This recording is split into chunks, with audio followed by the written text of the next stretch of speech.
Yo, can y'all hear me? Trying to make sure everything working right. Hold on. Let's see.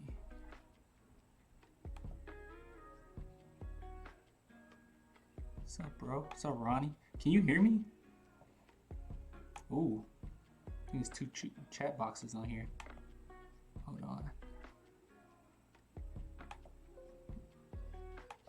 Yeah, just remove that.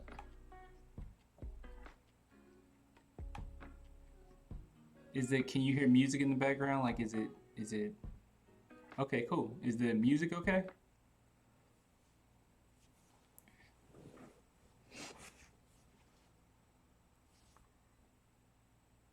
Really? Everything's for real?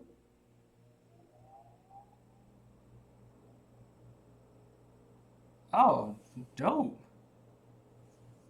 Well, hello, everyone. Welcome to the San Antonio Spurs stream. Today we'll be talking about the San Antonio Spurs. Okay, well, go ahead, King Kenneth. What's your joke? I wish I could hear the music. I can't hear the music in my headphones. Can you still hear the music? Cause it's not even popping like right here. I don't even see it on here. Oh wait, I think there's a way I can hear it actually. Hold on.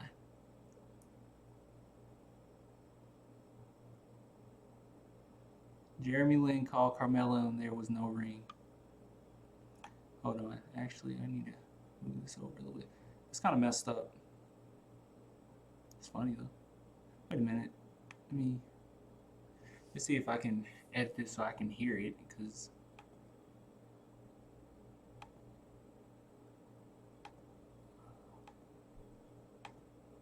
wait a minute. Sorry, y'all. I'm just trying to hear everything. All right. Let's see. Is the media going? I don't think it's doing anything. I don't think it's doing anything at all. It's frustrating. Let's see here. Who will be an all NBA role player team? All NBA role player team? I don't know, fam. Oh, I have two media sources in here. Is one of them playing in the... I'm so confused. What's going on? What's this one too? Let's see.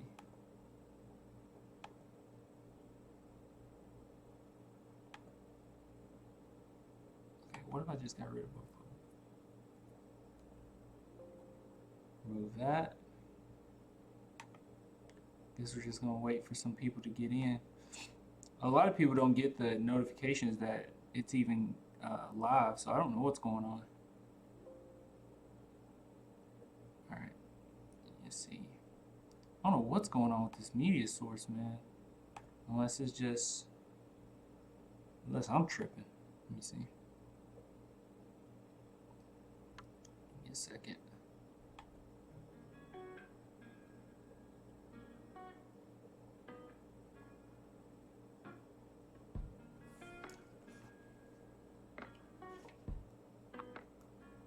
Oh, I can hear it.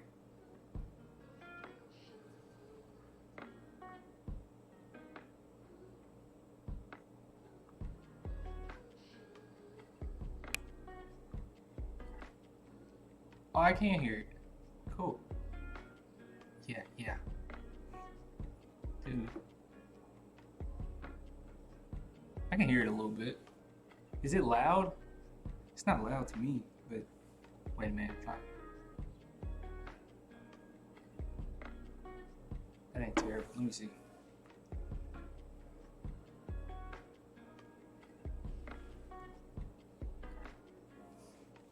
What's good, Clan? What's good, Ruru?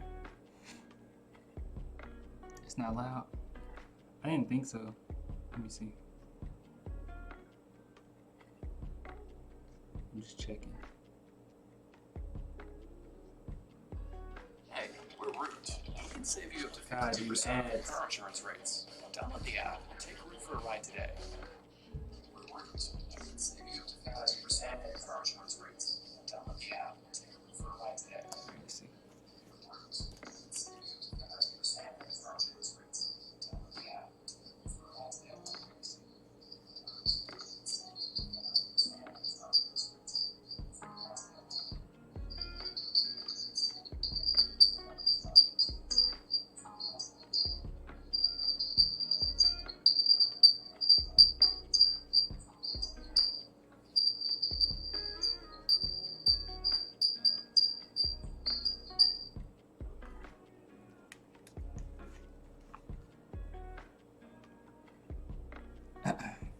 I got a question.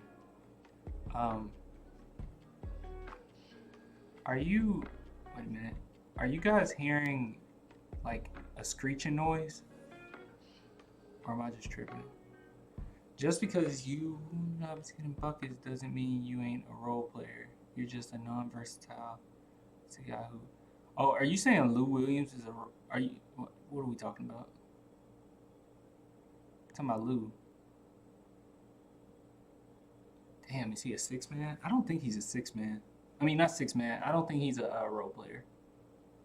I don't know, man. Hmm. He's he's not a role player. That's not a role player. Oh, okay. Discretion's gone. Okay, cool. Yeah, that's. I don't think that's considered a role player.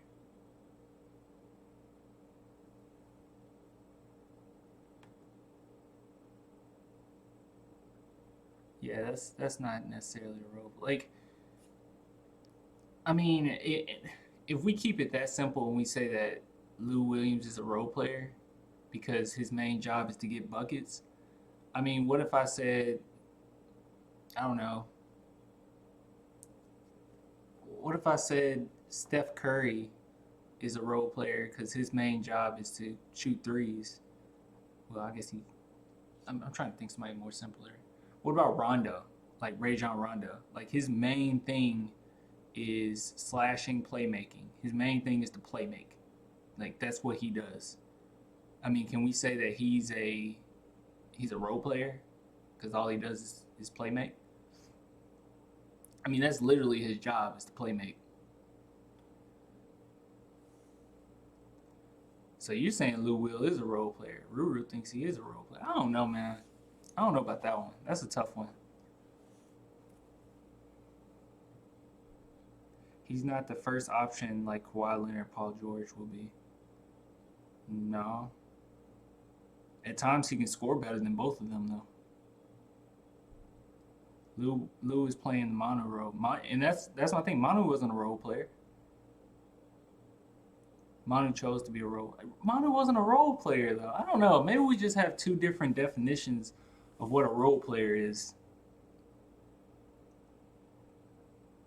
See, everyone's kind of split. Like some people saying role player, some people saying not role player. I don't think dude's a role player. Well, let me fix it. Fix his chat by the way. My bad, y'all. Let me. I want it getting cut off. There we go. Maybe I should bring it up a little bit. Well, let's go into. Maybe I should make myself a little tough. There we go. Yeah, I don't think. I don't know. You say you agree with me, music? Yeah. I don't know. That's. I mean, I understand if you said role player, but then at the same time, it's like, I mean, damn, everybody's a role player at that point. I mean, well, most players will be just role players, and I don't think that's necessarily the case. Um, I don't think Lou Williams is a star. He's not a superstar. Um, he's like a he's just a he's just an all around really good scorer. He's just a good player that has the capability every now and again to look like a star. I mean, he there's certain nights where you just can't stop him, and that's not just role player. Like role players, like you got one job. Like when you say his one job is to get buckets, like okay, your one job is to get buckets. That's your job, dude. You got to go get buckets. That's like very broad. That's a broad ass role player. If you think that's a role player, that's a broad ass role player. I mean, I basically get to the point. We can get to the point where we say, all right, Dejounte Murray, what we need you to do is just play defense. It's like he's more than that. I mean, if he's an elite defender, I mean, I don't think that's just a role player. I don't know. I don't know. But then again, Tony Allen kind of was a role player. I don't know. Role players typically can only do one thing. Like they come in to do one thing, one big thing. They can do probably little things okay, but they do one thing. Lou Will, he can shoot, but he can facilitate as well. okay defender. I mean, he's kind of undersized, but dude can cross you. I mean, he is like a Jamal Crawford. I wouldn't say Jamal Crawford is just a, well, I guess at this point in his career kind of is, but I wouldn't have said that he was just a role player when he was playing. I don't know, y'all. I don't know. Yeah, like a lot of people bring up Manu. Exactly, like Manu Ginobili. Wait, what did you say, KMG? Manu was a role player and one of the best on the team, yet played off the bench. I don't think playing off the bench necessarily make you a role player. I mean, in that case, every single player on the Spurs was a role player. I mean, yes, everyone has a certain job, something they do well, but Manu could do everything. Manu could shoot, he could drive, he could facilitate, he could play defense. I mean, no role players can do multiple things. Oh, I mean, see, that's where I'm lost. I mean, when I hear the word role, I'm like, you have a role, and this is your role. A role play. Oh, hold on, we got a definition. Role player, a player who plays a supporting role on his team and does it well and willingly. A role player can either be a bench player who is a solid performer in the minutes he gets, or sometimes a starter who plays a very specific role on the team. You said Robert Ory. What's up, John? Hi, I come back later. Okay. Rudy is an all-around role player. Damn, man, this is getting confusing. I don't know. I maybe just the word role player or the phrase role player just has a negative connotation to it. Dude, did the music stop again? Let me know if you guys can hear the music. Just let me know. It's kind of irritating me. It's like I feel like it's. Hold on. It just stops. I don't understand. I'm gonna have to fix this. Oh, I know what it is. I think I know what it is. I can't hear me. Yeah, I know what it is. Hold on. Yeah, here it is. Okay. There we go. There we go. That's better. Okay, we know. Okay. I didn't have it on loop. That's what it was.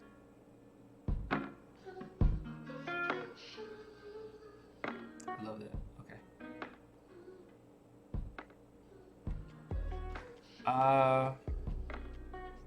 Role player has negative stigma, but is the key to a functioning offense. Know your role. It does. It does. It has a negative stigma. Maybe that's my thing.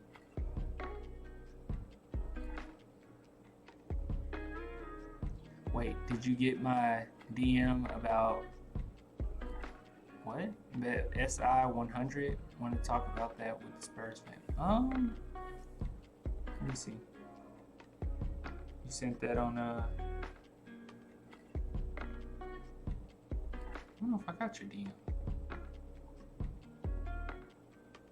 Can you send it again?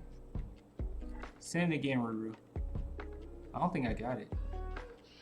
I got a lot of messages on here though. I probably skipped it on accident. Oh no. Wait, no, I see it.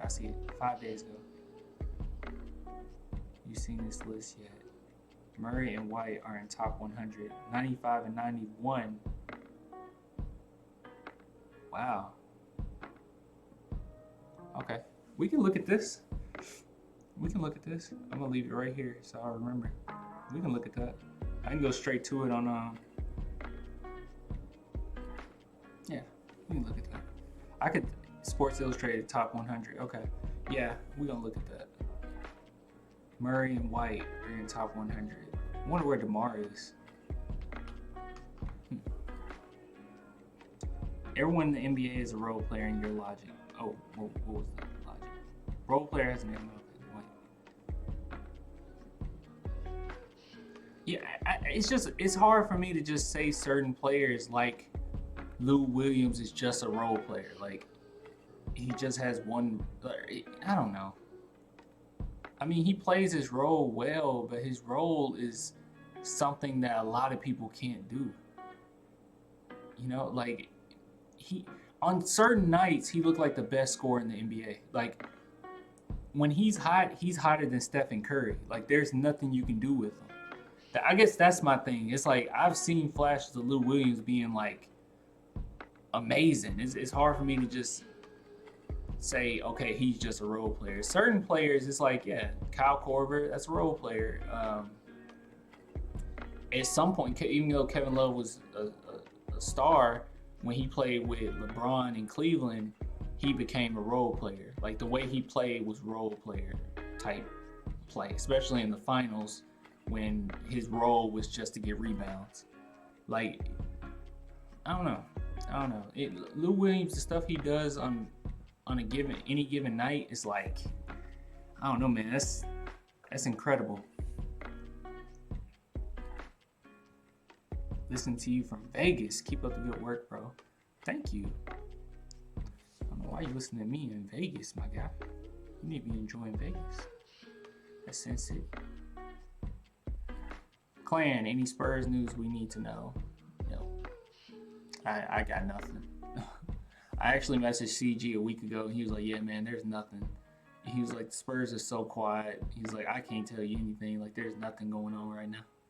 And I was like, well, what about all this stuff where they're saying about trading DeMar again? And he was like, man, that's old news. Spurs better trade for Adams. You don't want Adams, dog. Give me too much money. Okay, I'm gonna look at this, Ruru. You keep mentioning it. I'm gonna look at it. Let's look at this. All right, let's switch to this.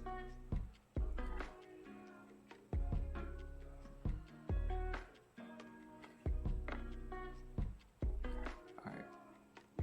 Sorry, y'all. Give me a second. All right, let's see what we can do here. Let's see. He says Sports Illustrated. I also want to react to some videos, so if you guys have like any suggestions on stuff I should react to, like anything Spurs related, Spurs songs, anything, just please let me know. I don't want it to be limited to, well, actually I can't watch any Spurs footage really on here, or you can get a strike for that, so we can't really do that. All right, let me go back to Streamlabs, make sure everything is up and running. All right, the chat, let me fix the chat. The chat is all screwed up. Hold on, y'all. There we go. All right, cool. Clan, I think Media Day is on the 27th of this month. Oh, okay. React to what? The sad truth about the San Antonio Spurs. React to that? Okay. That'd be the first thing I react to. Sad truth about San Antonio Spurs. Don't let me forget. All right. Let's make sure this bad boy is up. And Ruru said go to, I guess this is it right here. Let's see what we got. Top 100. We're going to go through this top 100. All right. Yeah, blase. I want to start. I don't know if I want to start at 100. Do I want to start at 100 down or one up? Let me see.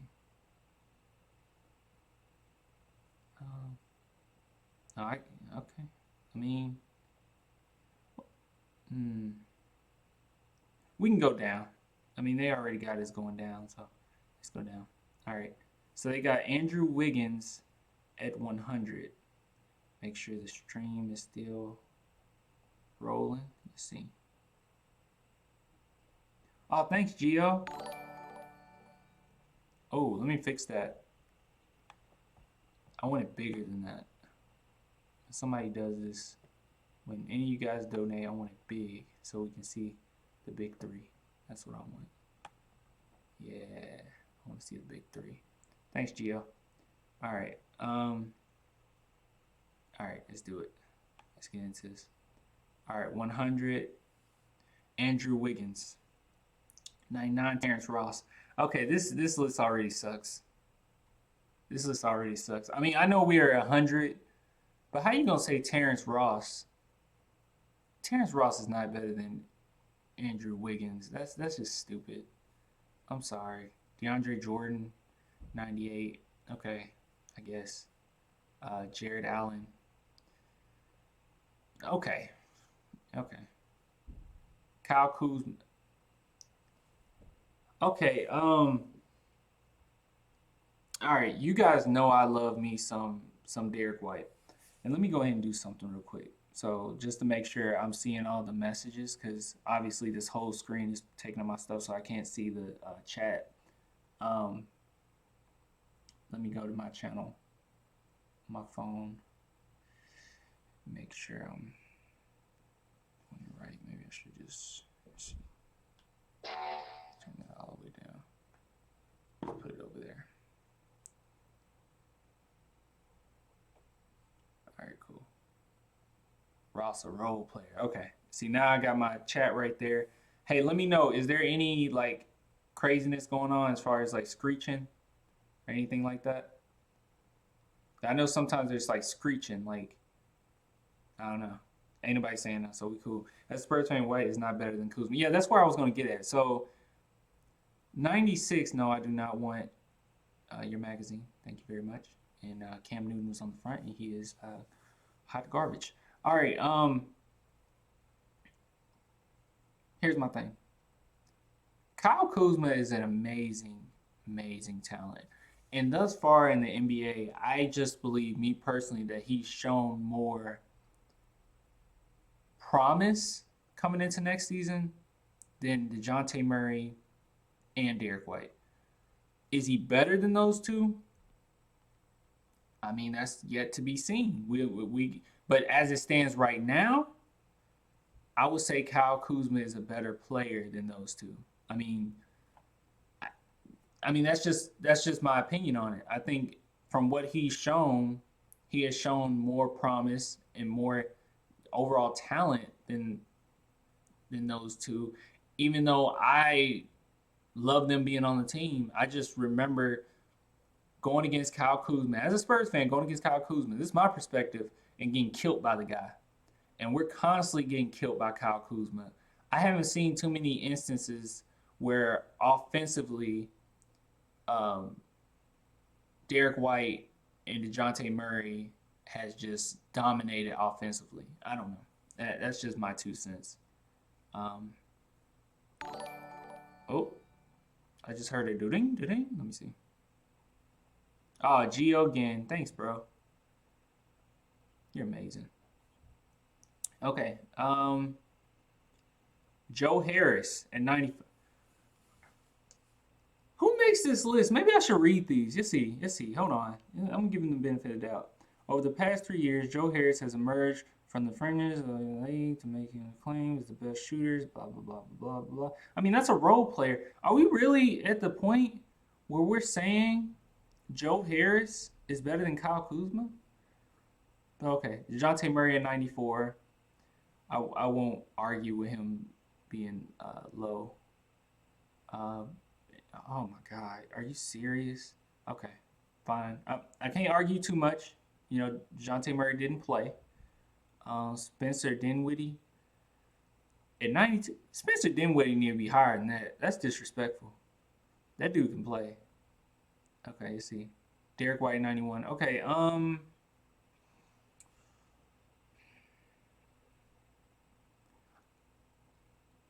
I think I take Derek White over Dinwiddie, but if I'm trying to think of like a fair way of like including everyone around the NBA, like people's thoughts and what they would do, I think it would be only fair if we put Dinwiddie at. Actually, let me do something real quick. Sorry, I'm actually gonna have the music going because I'm not reacting to a video yet. So yeah, so Dinwiddie, I don't know. I mean, what do you guys think? I mean, I would rather have Derek White, but I think if I was like everyone else, if I'm thinking about everyone else's opinions, especially of Dinwiddie and how good of a player he is, I I wouldn't argue. I guess I'll say it like this: I wouldn't be mad if Dinwiddie was higher than Derek White. That's my thing. But Derek White at 91, whatever. Right now I'm okay. Levine at 90. I like Derek White more, but at the same time, you know, He still got to show something. I ain't mad at that. Danny Green is not better than Derek White or DeJounte Murray or Andrew Wiggins. That's crazy. That's crazy. Somebody just lost their mind. Somebody should lose their job. Now I'm done. Yeah, I agree with you. Yeah, Levine got to be higher. Okay. Tell me how. Can they explain? Let me see. Any player who relies on three-point shooting as much as Danny Green does. Blah, blah, blah, blah. The lows in which no shot seems to fall are painful. Dude, Danny Green, when we're talking about role players, Danny Green is a role player. And sometimes he's not even an efficient role player. I can't believe this. You really think, these people really think Danny Green is better than Zach LaVine, Derek White, Dinwiddie. I emphasize Dinwiddie. Dinwiddie got to be much higher. DeJounte Murray, Joe Harris. He's not a better sharpshooter than Joe Harris. And Kyle Kuzma? Who made this list? All right, whatever. Maybe they're going off of I don't know what they're going off of. This is stupid. It seemed like it come from somebody who never played or never watched basketball. All right, Jonas. I feel like he could be a little higher. But let's see. Jeff Teague. I feel like he should be a little higher. Andre Iguodala.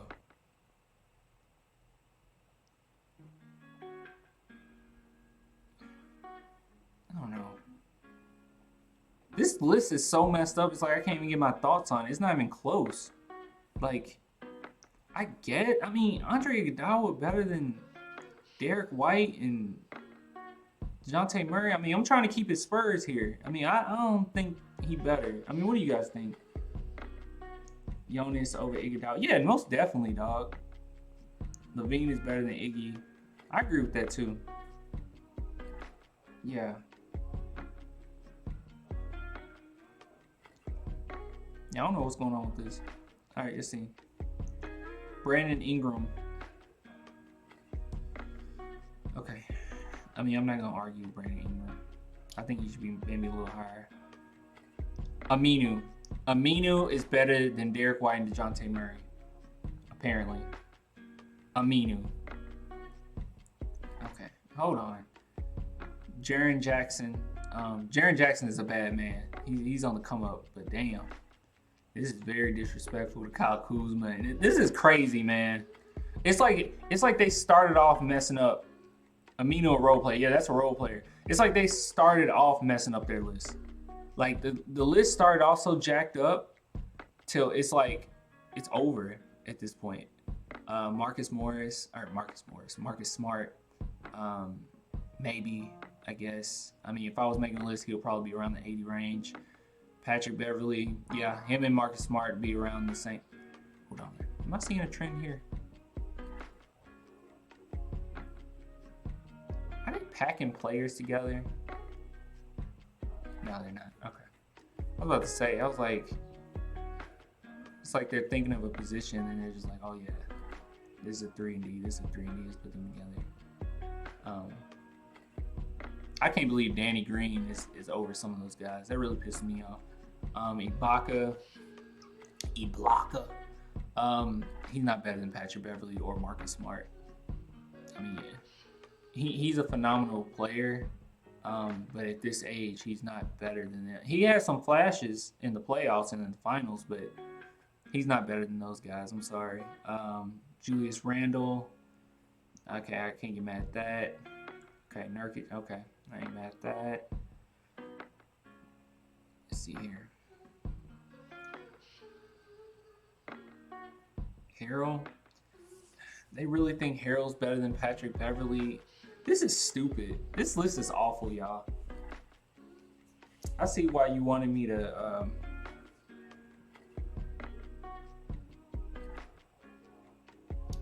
Yeah, it's like you get stuck on it. Exactly. Like you're right there. You're like, LaVine is better than him. Like Kyle Kuzma is too. Like, I mean, I don't know. Maybe they're going off of analytics or something. I don't know what they're going off of. Sabonis. Okay. This dude is a baller. I can't even say his last name. Mark Cannon. PJ Tucker. So PJ Tucker's better than Patrick Beverly and Derek White and DeJounte Murray. Like, we were talking about role players, and this is the definition of a role player. This is stupid. This is stupid. I just want to get through. I want to get to the top 20. Ricky Rubio. I love Ricky Rubio. A lot of those guys he's not better than. Harrison Barnes. I haven't seen Harrison Barnes play in a while. Actually, if I'm being honest with you. But when he left, damn, what team was he on? Because when he left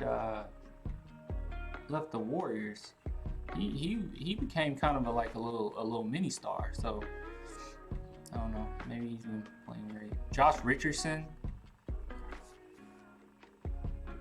There's so many like names that I'm stuck on where it's like you're really saying Josh Richardson is better than Patrick Beverly. Like, are we really going there? He's better than Marcus Smart. Like, really? Derek White, DeJounte Murray. That's stupid. That's stupid. Thaddeus Young. Thaddeus Young, good player, but come on. LeVert. It's like they just adding in players. Jaylen Brown, 68, I guess. JJ Redick, okay. Yeah, I can see them close to each other. Brook Lopez. I think Brook Lopez should be higher. Joe Ingles. He probably should be higher. 65. I mean, that's a lot of players, man. Robert Covington, no. No, he should be lower. Easy. Eric Gordon. These are damn role play. Like, what are they doing?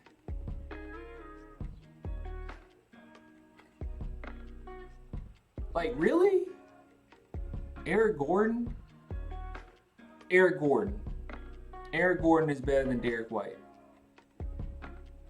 Kyle Kuzma. Zach LaVine. This is stupid. This is like, we're talking about players that have the potential of being stars on their team, superstars even. I know that's potential, but I have a hard time believing Eric Gordon is going to be a better player than a lot of the guys that they named before him. I mean, he is what he is at this point. He's not getting any better. Trae Young. Wow, I didn't even think about the other. Yeah, this is super disrespectful. Derek White made Trae Young look pretty bad at times. Trae Young should be up there. He should be in the 90s, if on the list at all. I don't know. There's not too many players in the NBA, so Malcolm Brogdon is better than Patrick Beverly. Okay. Aaron Gordon, he should be higher. Gordon Hayward. I love Gordon Hayward. I ain't gonna say nothing, but from his play last year, he should be in the middle of this list. So I'm not too mad at this list right now. All right, let me make sure the stream's still going good. Okay, yeah, there's still a few people in here. Cool. Wait, ooh. You think Brogdon is better than? Whoa, this disrespectful. Now this hella disrespectful. Clay at 58. There's not 57 players better than Clay. I'm sorry. We're going to stay right there. We're going to keep Clay in mind as we go down this list. Nope. Otto Porter's not better than Clay. Nope. Clint Capella's not better than Clay.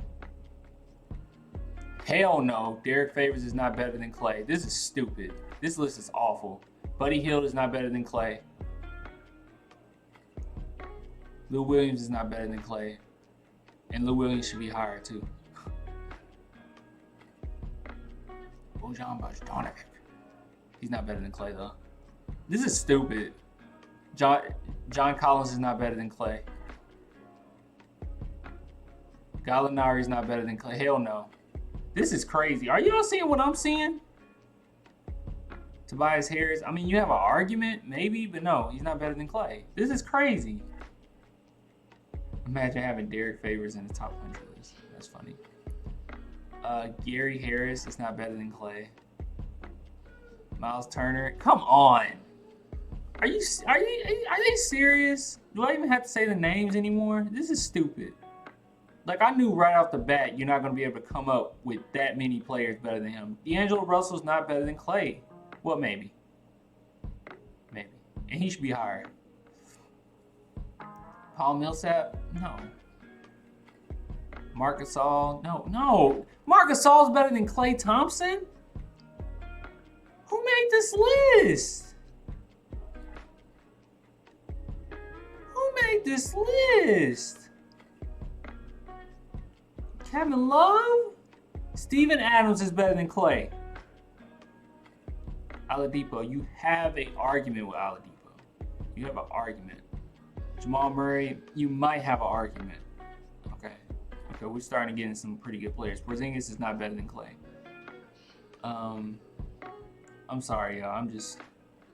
D. White is better than Millsap. We know why. That's hilarious. He made that boy look bad. Andre Drummond is better than Klay Thompson. What was he smoking? What were they smoking? Stay off the weed.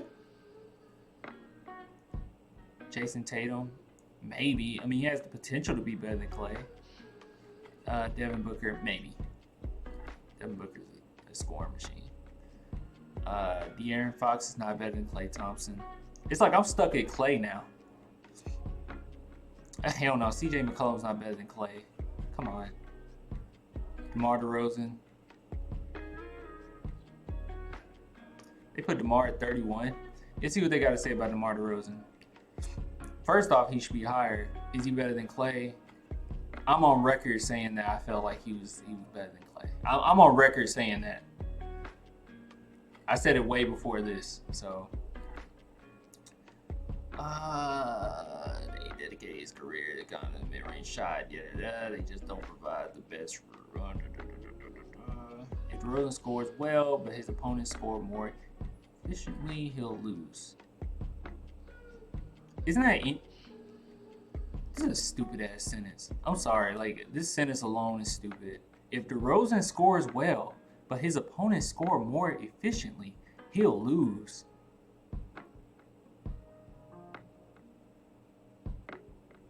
Like everybody in the fucking NBA, like everybody. If your opponent scores more efficiently than you, then you lose. Like,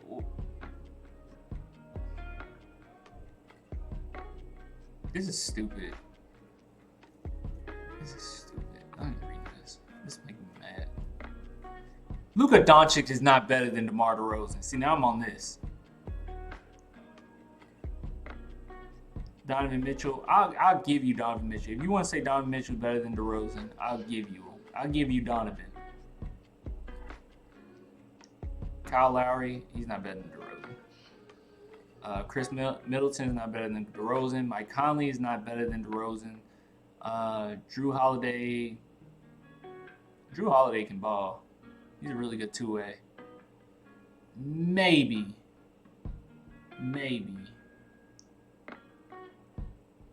DeMar and Klay are top 20 right now. Lowry, no. Conley, argument. You could argue Conley. Conley can ball, man. I love Conley too, but I don't think Conley's better than DeRozan. I don't know. Conley clutch. He's a good defender too. Pascal Siakam. No. So he got pretty exposed in the finals. But then again, DeRozan ain't been to the finals, so.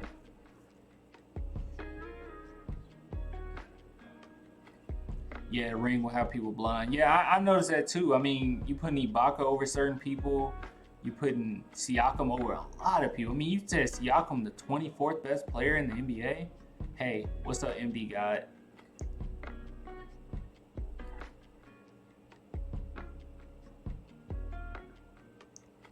Yeah, I don't know. All right, let's see what we got here.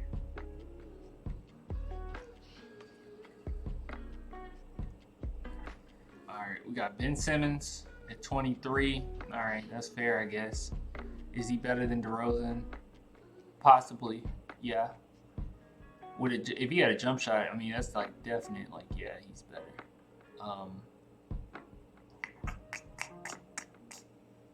I mean, who else did they say? Who else did we say? I'm sorry. Klay Thompson. Yeah, maybe Ben Simmons might be better than Klay. If he had a jump shot. That's a lot of ifs, though. Maybe, I mean, they're saying of 2020, so they're saying coming into the next season who's going to be better. Possibly, yeah. I could say it. I could see that. But Klay's way too high. It's so disrespectful. Bradley Beal, 22. Okay. Ain't too mad at that. Chris Paul, 21. I'm not mad at Chris Paul. I mean, Chris Paul should be a little higher, maybe in the 30s. Kemba Walker, 20. Okay. Kemba Walker don't get a lot of like TV time, so it's hard for me to like talk. I mean, even argue with his list.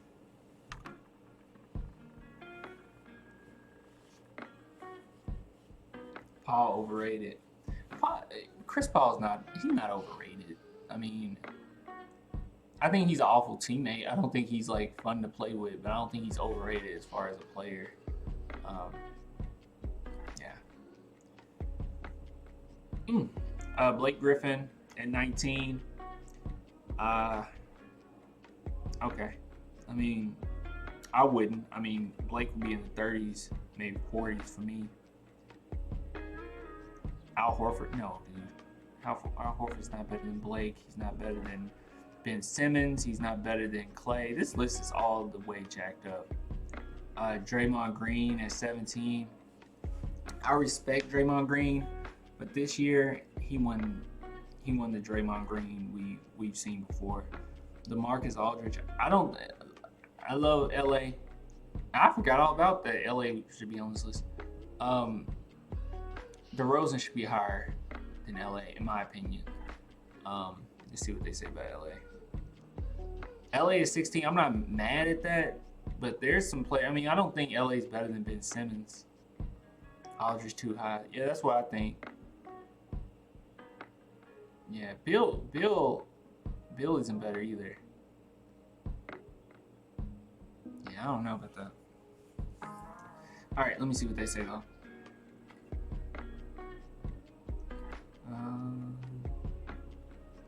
Stick to what you do well, and in doing so, learn to do things very well. Yet, in playing such a low-risk game, a team style around Aldridge imposes a cap on what it can achieve. Aldridge may only be a few degrees short of superstardom, but those degrees are meaningful. The difference between being an effective pick-and-pop player and an elite pick-and-pop player can swing the playoff series. If Aldridge were even slightly more dynamic, he might be able. Well, I mean, that's an if. I mean, some of the guys that you name that he's better than is more dynamic. Dude, is it like a freaking net in here? Gosh, I hate bugs, man. Especially gnats. Gnats. I can't stand gnats, man. Pairing Aldridge with even better player, not unlike what San Antonio have done with Kawhi Leonard until Zaza Pachulia, can put his team into a contending category. Anything less than Aldridge will take a team as far as steady hands alone can go. Well, here's the thing with Aldridge, and I've said this before, and I stand by what I say when it comes to Aldridge. My problem with Aldridge is if he has to be the main guy on a team, like they're saying, if he's the main guy, you don't have a chance. But if he has to be the main guy, sometimes he doesn't even show up when we need him the most. You can be the main guy as long as you show up. And he's consistently not showing up when he had to be the main guy. And that's fine. Then that means you're a secondary player, even third, option player. And that's fine with your talent. But then when he becomes a second or third option, he totally takes himself mentally out of the game. So when they're saying, well, he looked good when he was with Kawhi, not really. I mean, it was plenty of times during that year where it was just Kawhi taking over and LA looking like he's not even engaged in the offense or defense, and it was just a Kawhi show. So, in even this past year, where he shared the spotlight tremendously with DeMar DeRozan, I mean, not tremendously, not like in a good way. I'm just saying they shared the spotlight pretty. I mean, and it looked good sometimes, but some nights it looked like two different offenses. But even in that circumstance, where DeMar DeRozan's like, "Yo, this is your team. I'm gonna kind of take the back seat. I'll be the second option. I'll be the first option if you need me. I'll try to shoot the clutch shots. I'll play my role. I'll do what I have to do on this team." Even, I mean, when we get into Game 7 against an inexperienced Nuggets team, LA looks like the rookie or looks like the young player, and you got the whole Nuggets team looking, well, they didn't look that great in Game 7 either, but it's just that at the end of that game, I'm not over it that he just totally mentally checked out, and it was basically because his shot wasn't going. So it's really hard for me to even put him this high on the list, for me to even argue and say, oh yeah, he's better. I mean, he's better than, what am I trying to say? It's hard for me to say that, yes, LA is a top 20 player in the NBA. That's tough, dog. Oh, you talking about Blake? You said Blake has a face-up game, passing vision for a big is great and very versatile. Only thing Aldridge is better than Blake is protecting the rim and fades. Yeah. I mean, Blake is better than LA. I mean, I'm trying to be fair here, but yeah, that's not good. Kyrie Irving, 15. I feel like that's blasphemy, but we're gonna keep going. I think he should be higher, but we're gonna see. Rudy Gobert, no. Rudy Gobert is a phenomenal player, but Kyrie's better. That's disrespect for Kyrie. Karl Anthony Towns? Are you serious? Karl Anthony Towns? Karl Anthony Towns is better than Kyrie. My thing with Karl Anthony Towns is he has such great talent, like raw talent, but it's blatantly obvious dude does not work on his footwork. He does not work on the fundamentals of being a big man at all. Like, he makes up moves when he's on the court. He looks so uncomfortable all the time. He reminds me of Dwight Howard when Dwight Howard wanted to be a scorer. But I mean, he has more talent than Dwight, but better shooting ability and everything. But come on. Kyrie, come on, dude. He's not better than Kyrie Irving. That's stupid. Russell Westbrook. Russell Westbrook is not better than Kyrie. All right, so they're going to have one thing right because we haven't seen Damian Lillard yet. And I know Damian Lillard's better than Westbrook. Kyrie's better than Westbrook, too. I think DeRozan's better than Westbrook. I think a lot of players are better than Westbrook. And I'm not saying that, like, Westbrook's trash. Westbrook's amazing on what he can do. His talent level is amazing. But up here, there's lots of players I would take over Westbrook.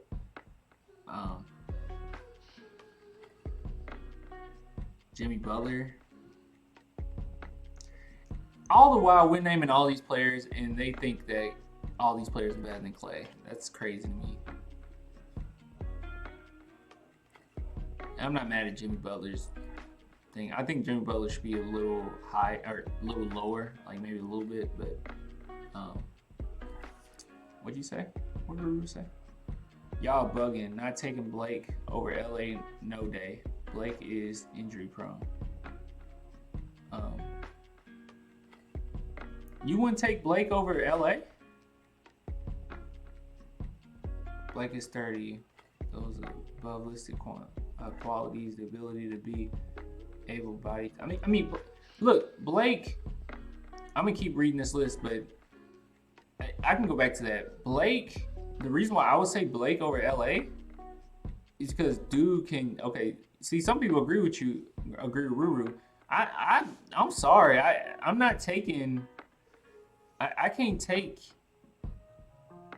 LA over Blake Griffin. I mean, attitude-wise, I would take LA. But if we're just talking about a player and his ability to score and do certain things, imagine what Blake Griffin, with his 3-point ability, his passing ability, his slashing ability, his athleticism. Imagine what if he had the right attitude, which I don't know if he has a bad attitude. I'm just saying.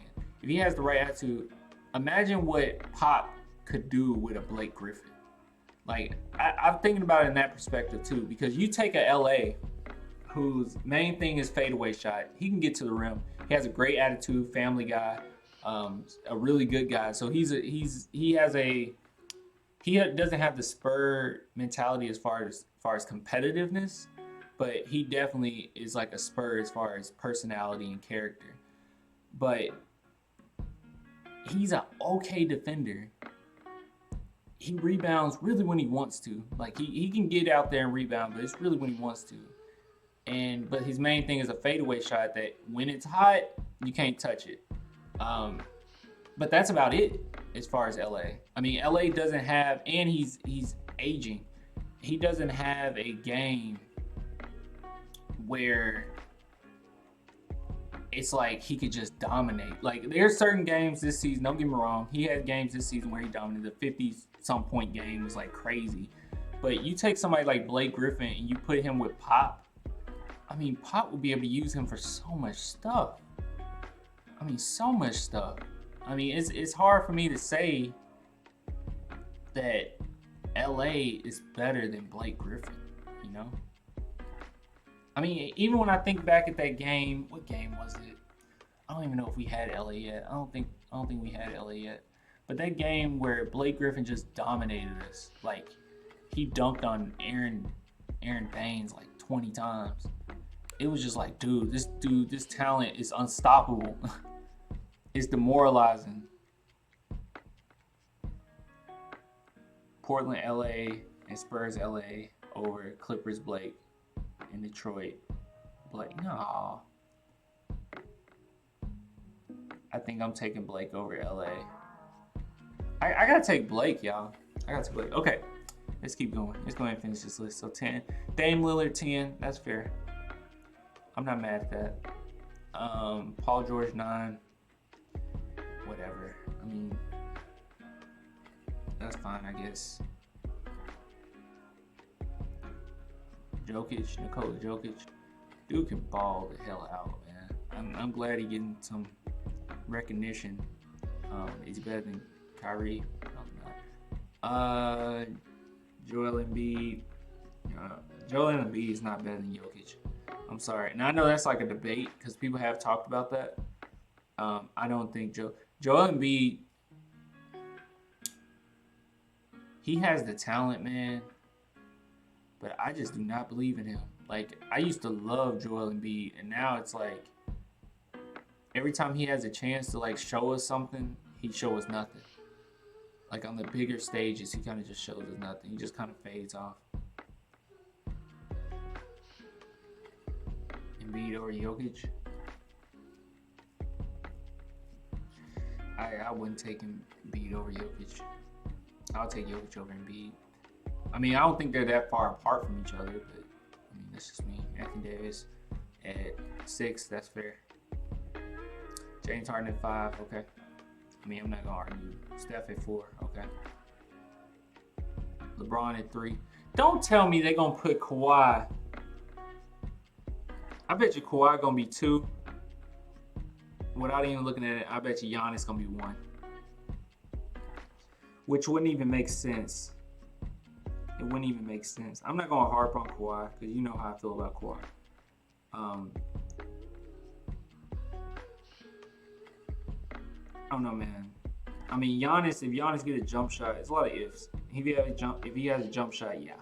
I mean, he's number 1. I feel like that's what this is gonna be. But you'll see. Let's just wait and see. I could be wrong. Oh, yeah, I was right. Yep. Kawhi at 2. Giannis at 1. That was the safest damn thing they could have done because they said, well, he was MVP. I don't know what they're going off of. If I'm being honest with y'all, I don't know what they're basing this off of. Is there anything at the bottom saying what this was based off of? Nothing. This is the feature. This is Giannis World. I love Giannis, by the way. What is this based off of? If this is based on just their play last season, this list is awful. I mean, just dreadful. Top 3 ain't terrible, but at the same time, LeBron at 3. If we're basing it off of like LeBron last season, he shouldn't even be 3. Like, he should be higher than that. Lower than that. Somebody said LeBron should be 1. I'm just seeing, what are you basing this on? Are you basing it off of last season, or are you basing it off of what you're just expecting? Are you basing it off of what he's done in the past prior to this season? Like, what are you basing this whole list off of? Because just flat out saying, yeah, LeBron is going to be the 3rd best player in the NBA, even though he had the stats last season, last season, he was nowhere near top 3 material in the NBA. Like, nowhere near. He made so many mistakes. It was awful. It wasn't fun to watch. It was bad. He had no clutch gene in his body. I don't know.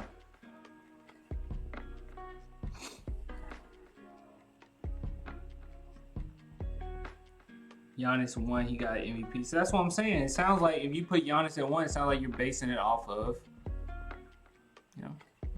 that last season, which I wouldn't put LeBron at 3 for that. That's just crazy to me. I'm sorry, I saw a comment.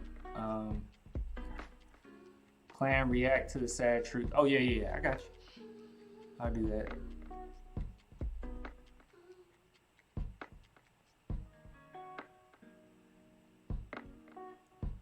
Oh, is that what they said?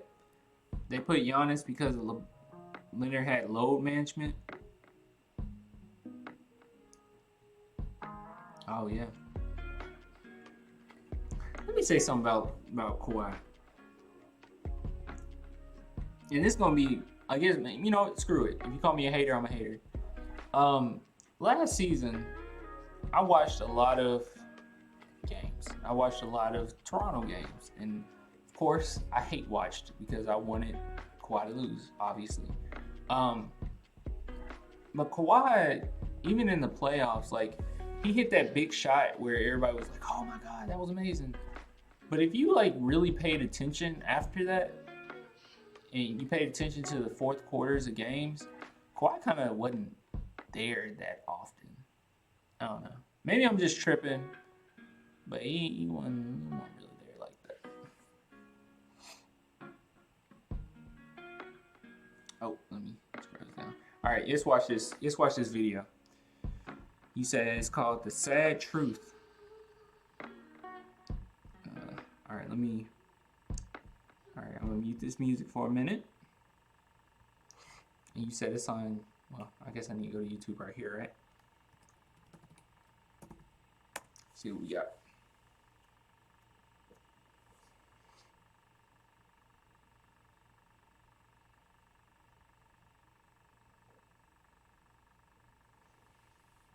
Hey, Mikasa.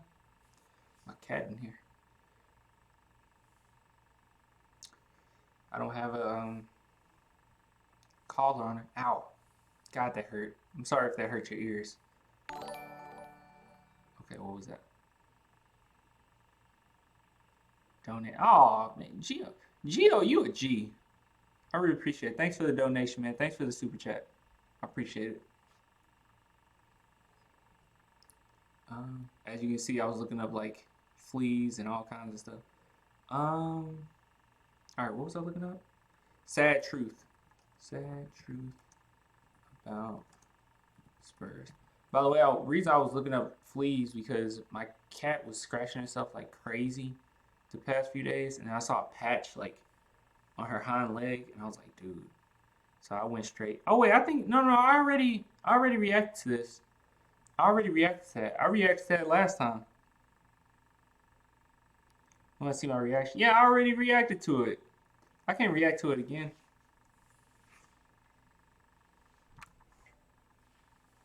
Yeah, I can't react to that again.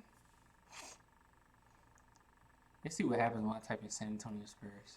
Alright, how about San Antonio? What should I type in? Let's type in San Antonio Spurs rap. That's fine. Please don't copyright me. Nah, I like King Kylie. I ain't even gonna touch that. I heard it. I remember her. That was a great reaction. We need more people like that to react to.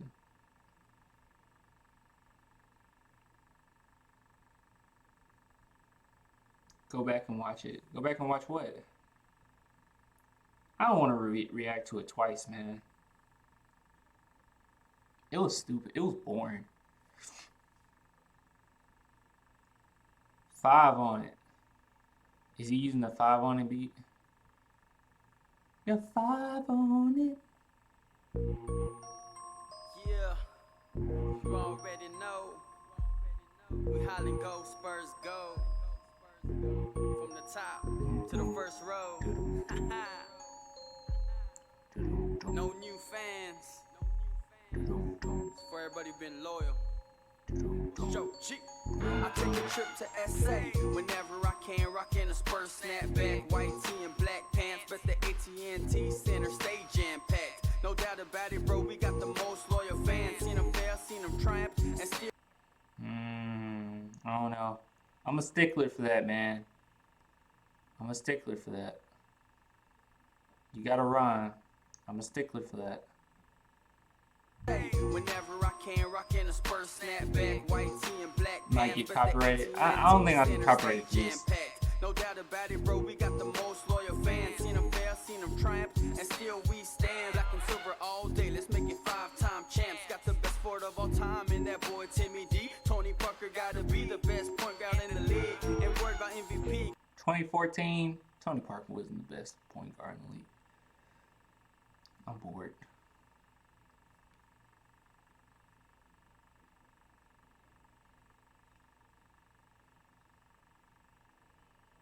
I've been watching so much Amberlynn Reed stuff that it's like all way down here.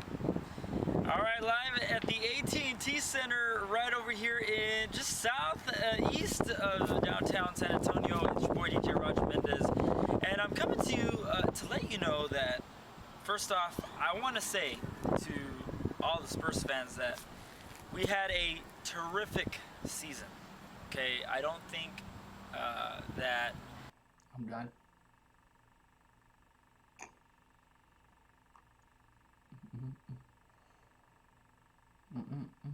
Here, give me 1 second, y'all. Hold on.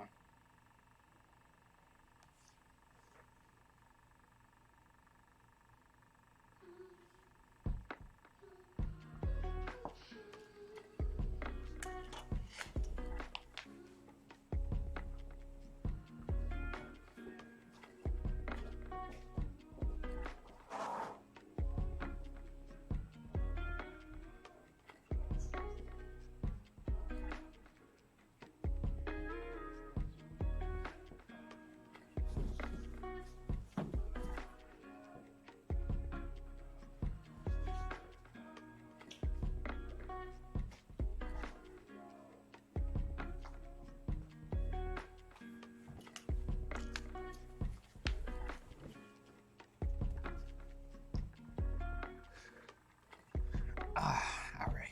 Let's see.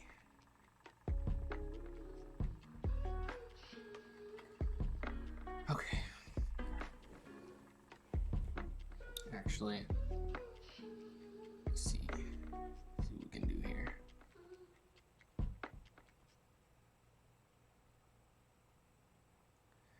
Watch why the Spurs are the next super team. Okay.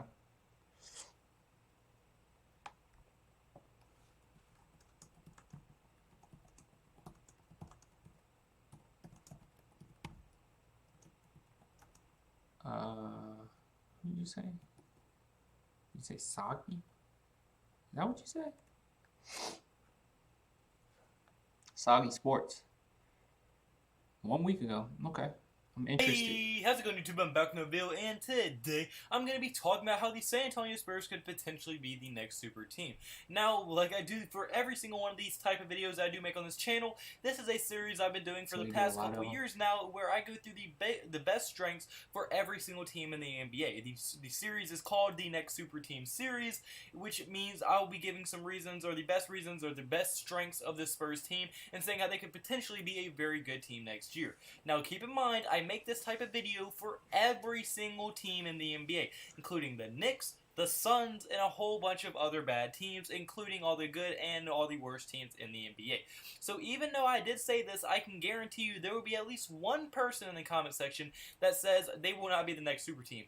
I am fully aware of that. It's just a series. It's just a title that goes along with the series. But yeah, I mean, naming 3 reasons why I think the Spurs could potentially be the next super team. Without further ado, without running on too much. Hold on, so he does it for every team. So alright, so my first reason. So he does it for the Knicks. He does it for and then he said every other bad team. Like we're a bad team. What's that about? Am I tripping? Am I tripping? No. Very, very good duo when it comes to their guard and big man, as obviously they have DeMar DeRozan and LaMarcus Aldridge, who do combine together to make probably one of the best big man guard duos in the entire league, as they complement each other's games very, very well, and I could see them becoming one of the best duos in the entire league, not just big man and like guard wise, but one of the best duos in the entire league. If they do develop and do keep on furthering and getting better and better and getting more comfortable while playing together, I could see them becoming a very, very strong duo, even stronger than they are right now. And I mean, we've already seen how strong they can be, as LaMarcus Aldridge is coming off his best season since he's joined the Spurs, where we saw him average 21 points per game, 9.2 rebounds per game, and 3 assists per game, and also averaging 1 block per game. Where he doesn't mention Lonnie Walker. Which is so talented. They're now, if they do try to go all in on stopping Aldridge, now you're gonna have a one-on-one situation with DeMar DeRozan, which is equally as bad of a match. So they're obviously fundamentally sound. But I mean, Rudy Gay. I hate to just skip through it, y'all. Top 15, top 10 point guard in the league in the very, very near future. But now, now, what did he say? Gonna be one of the better point guards in the very near future. Forward position when he had to. Derek White had a very strong season last year, which was very unexpected by a lot of players. And Devontae Murray, if he was not hurt last year and he didn't get hurt, he would have had a very strong season as well, and I think he's gonna be one of the better point guards in the very near future. He's very good on defense, like an extremely good defender, so he's just a little bit of offense away from being probably a top 15, top 10 point guard in the league in the very, very... I got bored too quickly. I'm sorry. I can't, like, there's nothing there for me to just, like, I don't know, man. I mean, is there anything else? I can get with that. I mean, it doesn't feel genuine because, I mean, he just said that he does it for every team, how they possibly could be the next super team.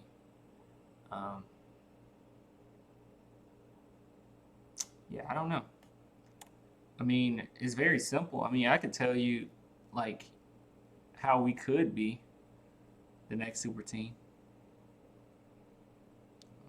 A few of these I want to believe.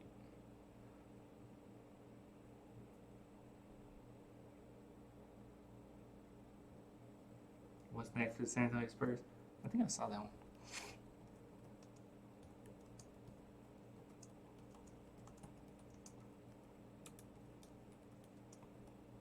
Let's see here. Yeah, I watched this one. I think I watched this one on the last stream, actually. Yeah, some of you guys are suggesting I've already seen, strangely enough.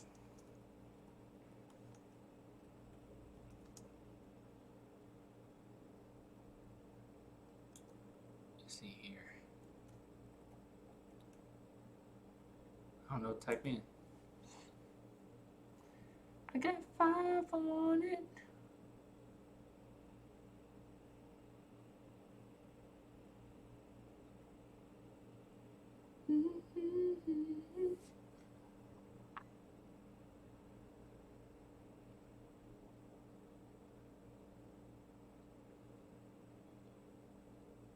Exposing the lies about Tim Duncan. I mean, that sounds so clickbaity. Is it actually good?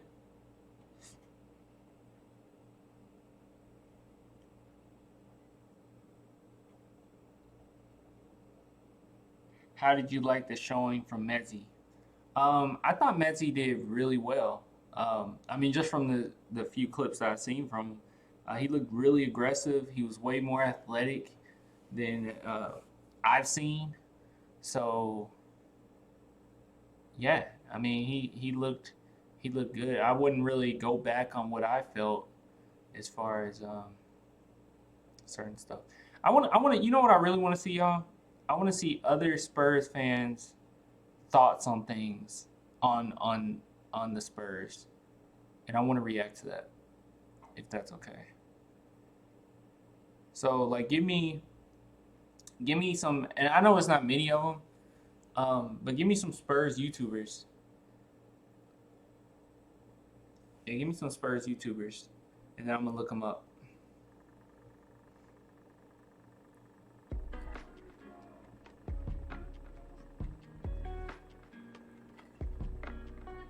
Yeah, just give me some Spurs YouTubers.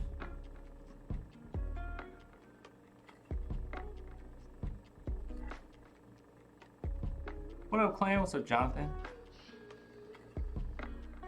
Hey, Bucking Spurs has an episode this week. Oh, dude, I love his stuff. I'm always on there. I was on there quite a few times. He had me on there.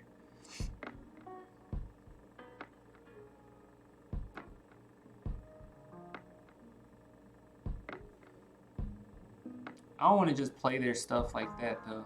I would rather it be like a video. Do you guys? I mean, is there any? Are there any Spurs YouTubers?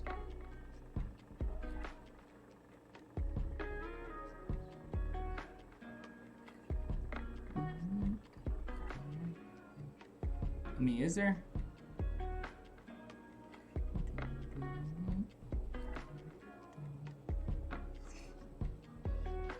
Can't find any. Yeah, I don't know. There's shoot. Who is there? We did Lyrically Artistic where he talked about me, and I reacted to that last time.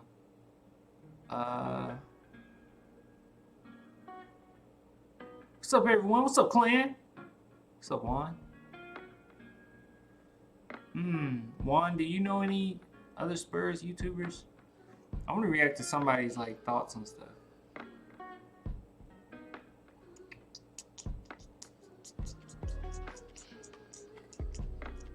Efficient too. Is that like? Are you saying that something's efficient? Or are you saying that's a name? Oh wait, I missed your comment before. You talking about AD? There's literally no one else. There's literally no one else. Yeah, there's literally no one else.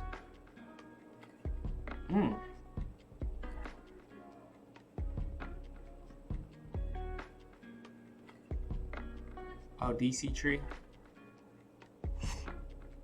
Okay.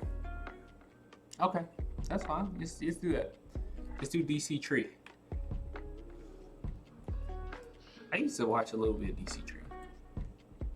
Not really, but I watched some DC Tree. What was it? It was when I was looking for a Spurs YouTuber. Let me see. Oh, they still got my old search in here. DCTreeNation.com. That's how I remember it coming up. All right, let's see what you got. See what you got, DC. DC Tree. Yo, it's your boy DC Tree from DCTreeNation.com, where we cover hoops and heroes. And today we're talking hoops. Oh, this is it right here. Okay. Yo, it's your boy DC Tree from DCTreeNation.com, where we cover hoops and heroes. See how accurate. And today we're talking hoops. Man, oh man, oh man. Team USA has officially laid a major egg in the tournament, finishing in 6th place. One of the lowest finishes in wait a minute. history. You know what? Man. I just realized something. I forgot to change the thing. There we go. Sorry. There we go. Oh, forgot to turn the music off. Man, I'm an amateur, y'all. I'm so sorry. All right. All right, let's do this.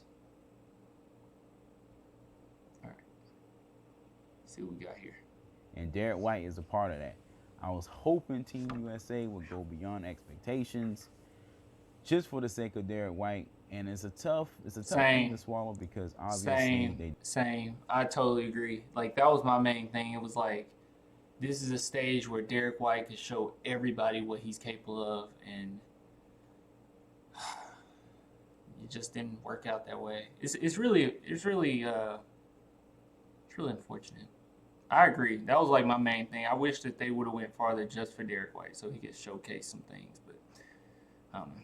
He didn't have enough stars, but because they didn't have stars, Derek White was able to get on the team. I don't even know if it was so much like everyone uses that Team USA just didn't have stars. They had some really good players. I think it was just that a lot of these other teams have played with each other for years. You know what I mean? They knew each other for a long time. And this team, this basketball team, this USA basketball team, it was a lot of young guys that if they would have played together maybe 2-3 years together or known each other a little bit longer, then they could have still won. I mean, they're a really good team. I think it was just a matter of the other teams being more experienced. That's all it was. I don't think it was a lack of talent. I mean, even when you look at our team or USA's team, I mean, damn. I mean, you still had some really good players, some star-level players. So, yeah, I think it was just being young. That's my thing. Team, I was hoping they went above and beyond, and that just was not the case. So, did this experience help Derek White as a player? We got to look at the facts here, guys. But before we jump too deep into it, if you like my content, please sub. I'll say this. If I'm just like answering the question, before our guy DC do it, I would say, I mean, it couldn't have hurt. I mean, if experiences, the more you play in a situation like this, will only make you better. The only thing that I would say, any inkling in me that would say that it made him worse or it didn't help him would just be the fact of he has an issue with confidence. That's Derek White's thing. His confidence is what makes him not reach his potential. That's his one thing. Just like with DeJounte Murray, we say DeJounte Murray, it is your defense, or not your defense, it is your shooting. With Derek White, it's his confidence. So if Derek White had a little bit of the swag that DeJounte Murray had, I mean, it wouldn't even be a question. But, I mean, experiences like this could only make him better. It could only make him more confident and more willing to, what am I trying to say? Just learn more, you know what I mean? So I think that it had to have made him better. But at the same time, the only thing I can think of that would hurt his progress is the fact that maybe it hurt his confidence that he lose. But damn, I mean, you're going to lose plenty of times. So I hate to be this type of person, but I don't think that Derek White is that fragile that bothers him that much. You know what I mean? So up to the channel. Also, guys, I have an NBA September 27th this contest. I appreciate the support. There we go. Okay, first off, let's just state the obvious. Team USA couldn't cut the mustard. Cut the mustard? Do people still say that, guys? I'm sorry. No. Anyway, they couldn't get it done, and Derek White was a part of that. Now, when you really look at Derek White's numbers, he really didn't have that much of an impact from an offensive standpoint. Mm-hmm. He didn't really play that much of the game. He only played like 12 minutes a game. And don't get me wrong, USA stats are kind of hard to track down and get official numbers. But I've been keeping a good eye on the box score, and he's always around that 10, 12 minute per game number, which is a little under what I thought he would play. And he's always has like a few baskets. I don't know Obviously, if I thought he would this play team more or is gonna be less. more of a defensive player, but I was hoping for him to be on the floor more, so he could develop more as a player. So did this experience help him? I'm gonna go with a soft yes. It did help him because at the end of the day, the practices with these great players, these rising stars like Kemba. Yeah, I mean, he played with these great players, like he said, like you said, the rising stars. And even during the,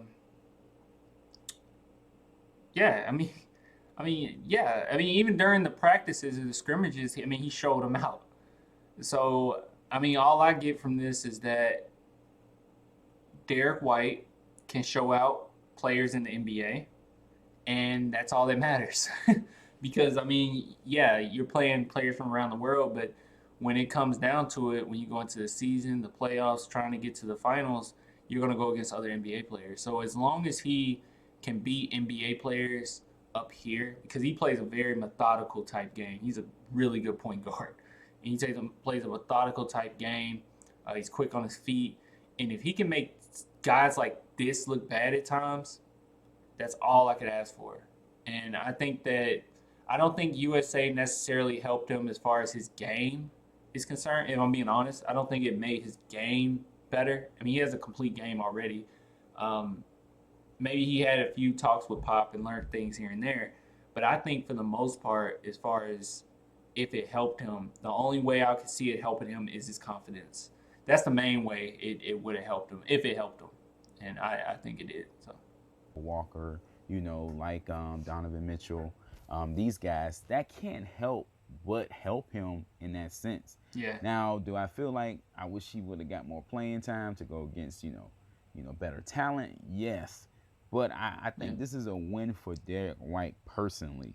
mm-hmm. He did lose as a team. They did lose as a squad.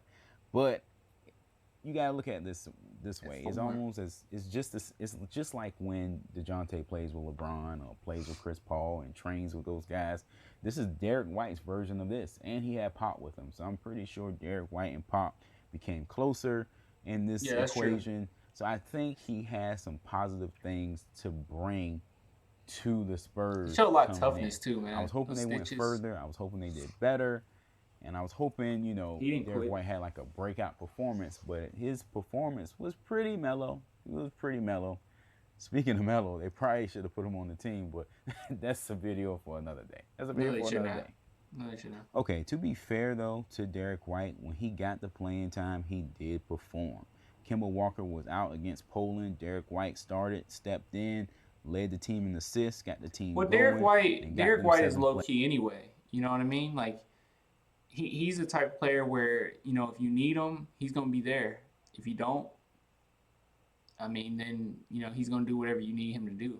I mean, he's kind of one of those guys where he's not gonna just take over the offense and just try to score unless the coach gives him the green light to do so. So. Place. I think I said 6th place earlier in the video, but it's 7th place, guys, which is terrible. But at the end of the day, you got to look at the glass half full. Hopefully, Derek White got better defensively. He learned more about Donovan Mitchell. He learned more about Kemba Walker. He learned more about different schemes and different players. And, those players he ain't I'm hoping he just got better. And if he gets better, the experience is worth it. If he can translate that to next season with the Spurs and just give them a little bit more juice on the defensive end, along with DeJounte, it'd be well worth it. Well worth it. Yeah. All right, guys, that's it for this one. For more information on the Spurs, that was a good video. It's a really good video. I like to react to some of his stuff. What's up, clan? I just came to give a quick sup, but I gotta go back to the party. Damn, man, partying. Well, thanks for coming in, man. This is why Pop sat him in the Game 7. I think it was his confidence, but I really wish D. White was in that final minute. I think he could have done some in that final minute. I mean, you don't get to me now. That's the thing. That's the only negative thing with Pop being on the bench by himself and not having Tony Parker and Manu and Tim Duncan there. And now he has Tim Duncan, so that's going to be good.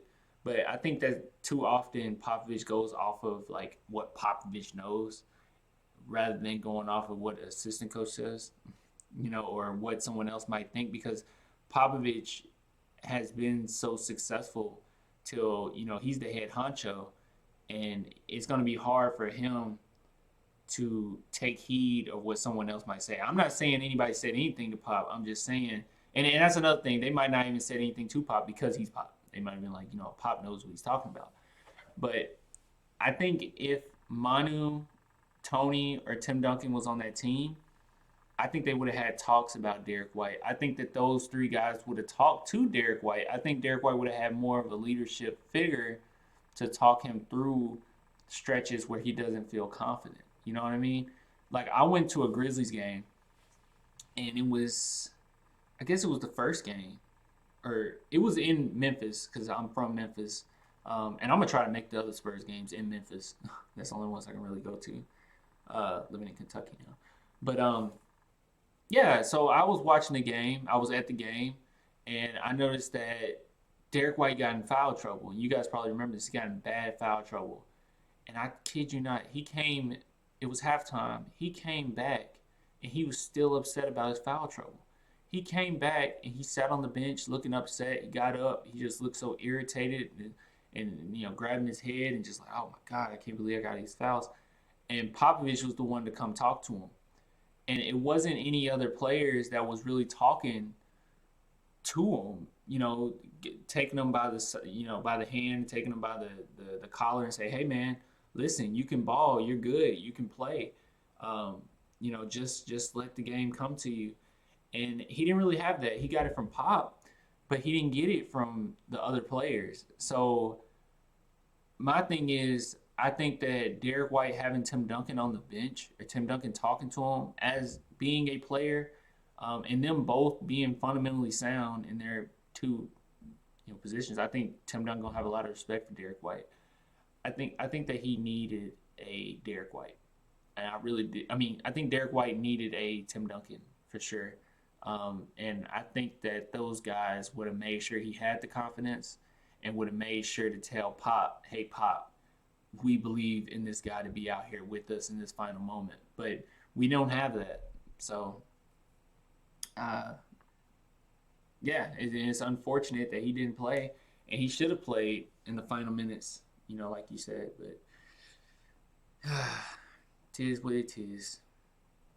See what else we got. I guess I can react to another DC tree. Yo, it's your boy DC Tree from DCTree-Nation.com, where we cover hoops and heroes. And today we talk. Let's see what else we got here. See, yeah, I've seen some of these.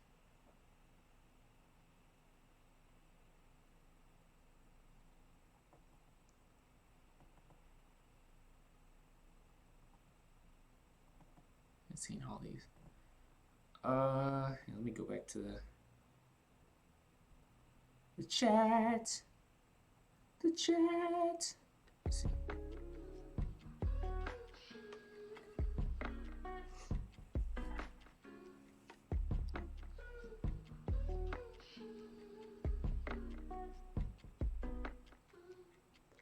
All right.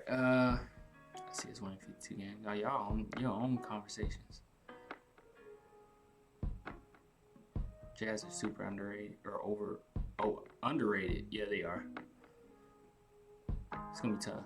Timmy will help him build that quiet confidence in game time situations. For sure. That's how I feel too. I feel the exact same way. Hey, let me know how is this mic? Has it been okay? Because if the mic's okay, then this one I'm going to use. I'm actually really just looking for it. I don't get a lot of people in here during the lives. Especially since it's off season. I'm just really looking forward to when the games start, man. Because I'm going to sit here. Y'all going to have to see your boy eat. I don't know what I'm going to cook. Something keto. It's keto friendly, of course. And I'm going to sit here, watch the game. I'm going to have a good old time.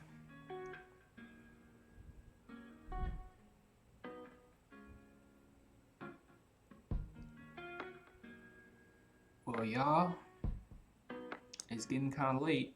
I think I might react to one more thing, and then I think I'm gonna get off. I feel like I got big right here, man. Hurts. Let's see something. I don't want this too close to the mic because it'll mess up something. Texting me.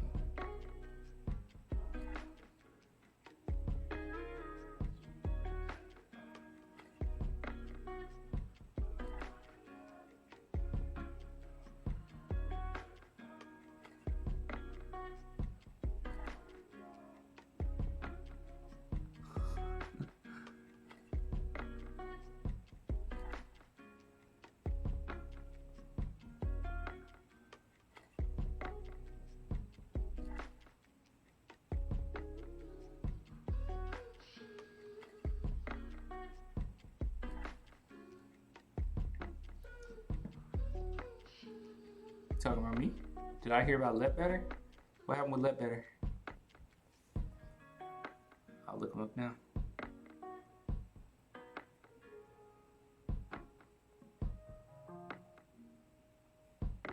Something happened with Ledbetter? Oh, Jeff Ledbetter, right?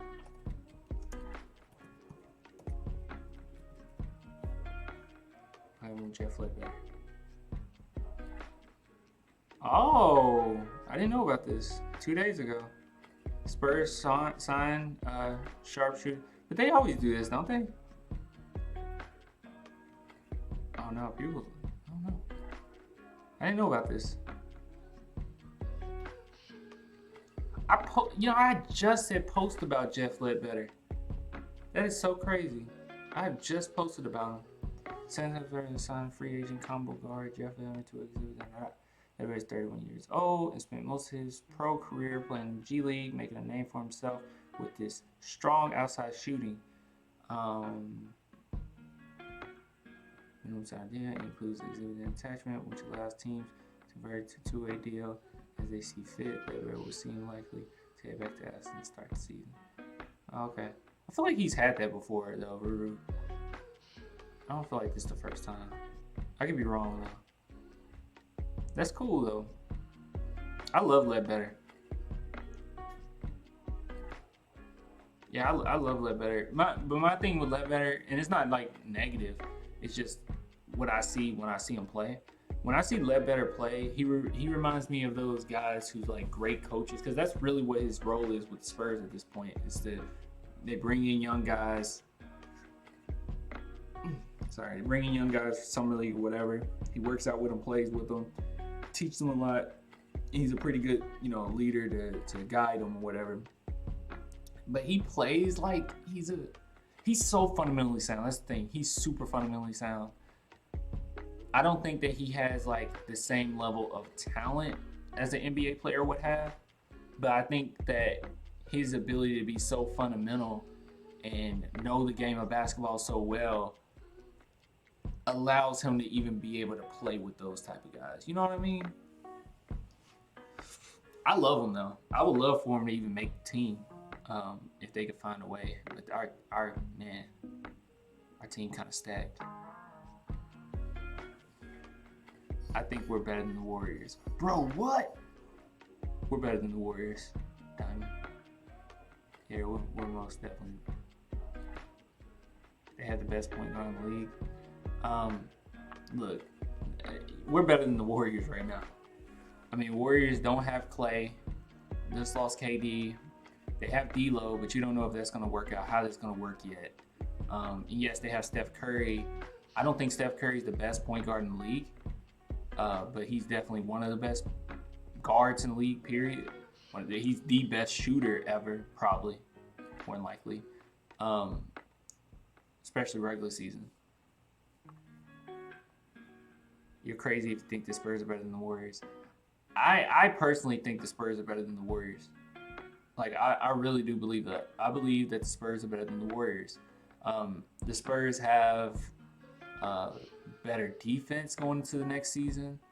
They have defensive guards that can kind of stop it. Like, if you look at the Warriors versus the Spurs, I mean, the Spurs got guards that can stop the Warriors.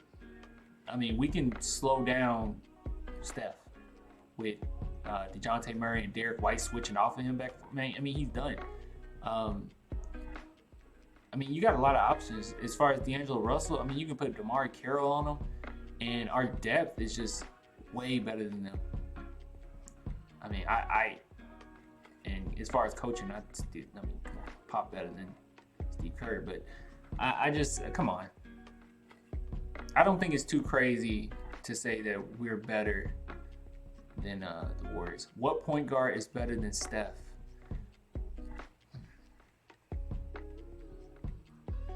It's always tough with stuff like this because it's like you say what point guard is better, but I got point guards that I would take ahead of Steph.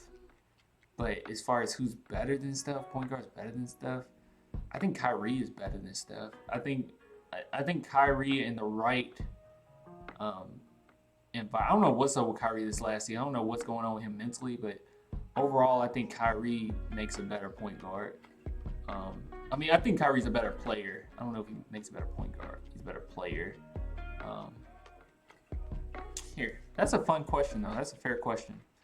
That's what I'm going to do. Let's look up point guards of the NBA, and then I can see if I can, let's see. I don't think he's the best point guard in the NBA, though.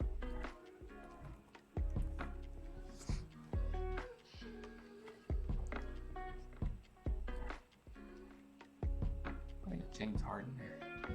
All right.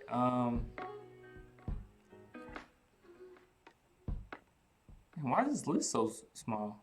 See, ranked by fans. Guess it ain't that many point guards, huh? They got Steph at 1, so they agree with you. Most fans would agree with you. Dame, Kyrie.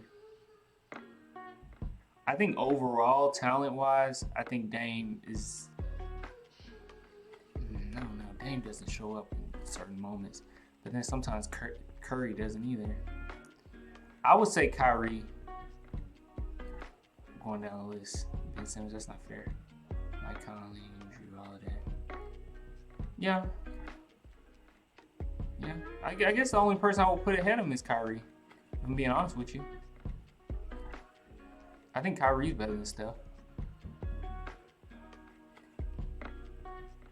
Yeah, I think Kyrie's better than Steph. Some people say Dame. I don't know about Dame. I want to say Dame, but then it's like, I don't know, man. Dame be on some weird stuff.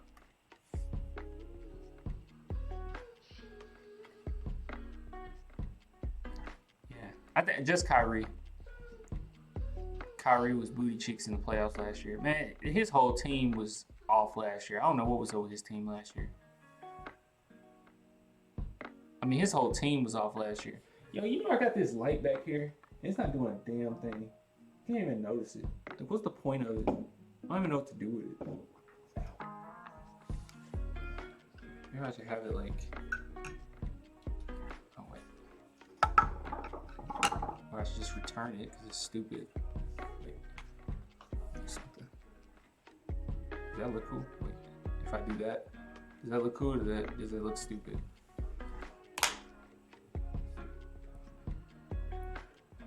Kyrie couldn't even lead his team to the conference finals, where Steph has led his team to 5 finals appearances and the best regular season of all time.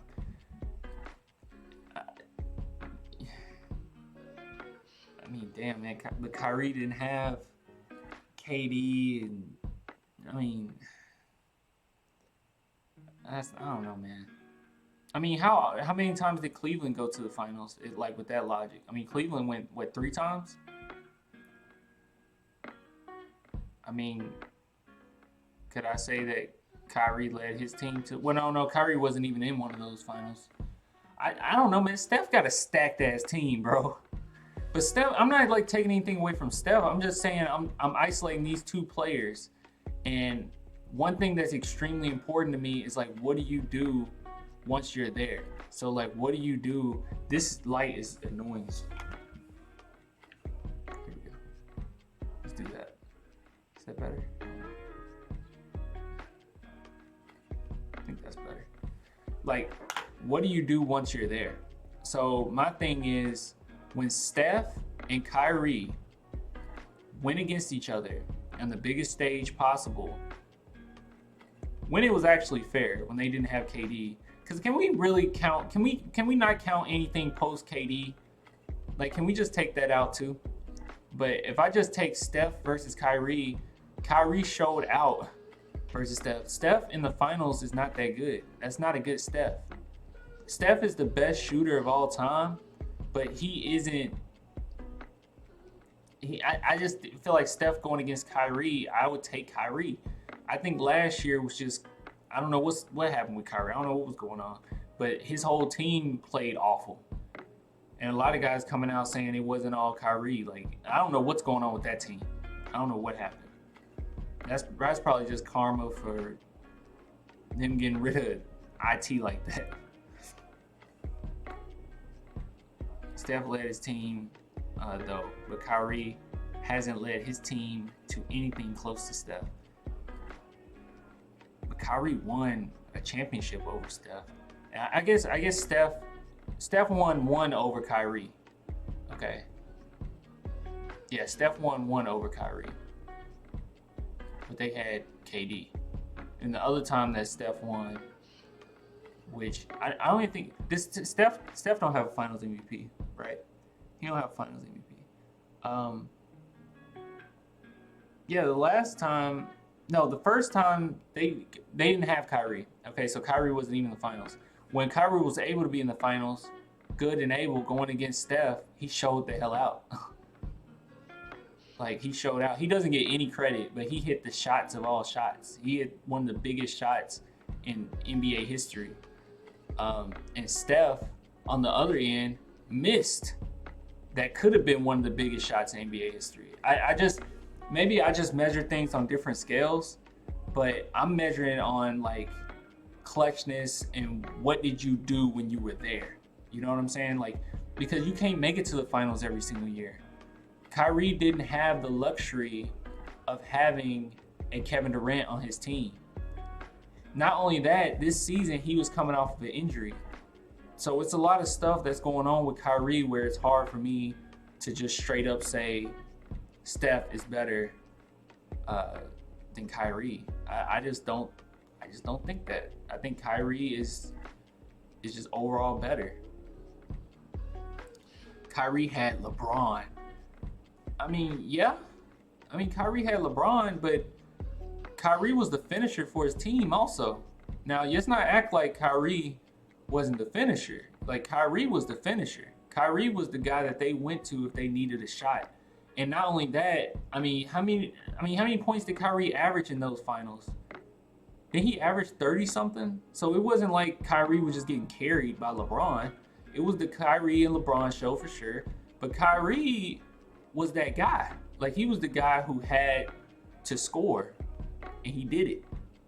And his championship was one of the most impressive championships I've seen.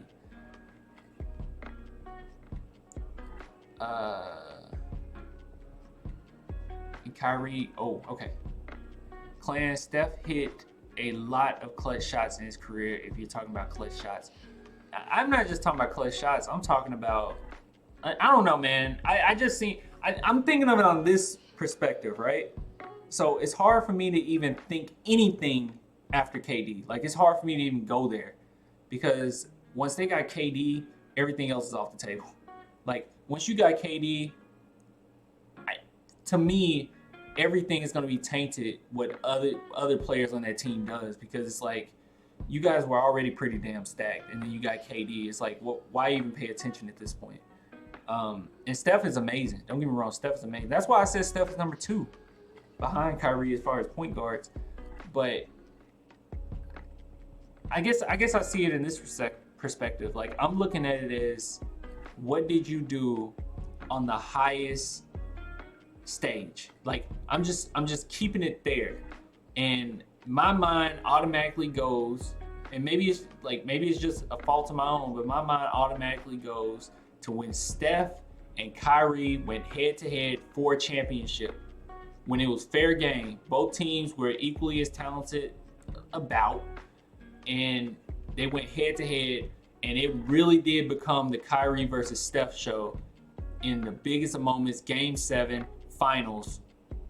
And Kyrie is the one who showed up, and Steph was the one who shriveled up. And then, even if we want to talk about post KD, I said I'm not talking about post KD, but let's talk about KD being injured last season.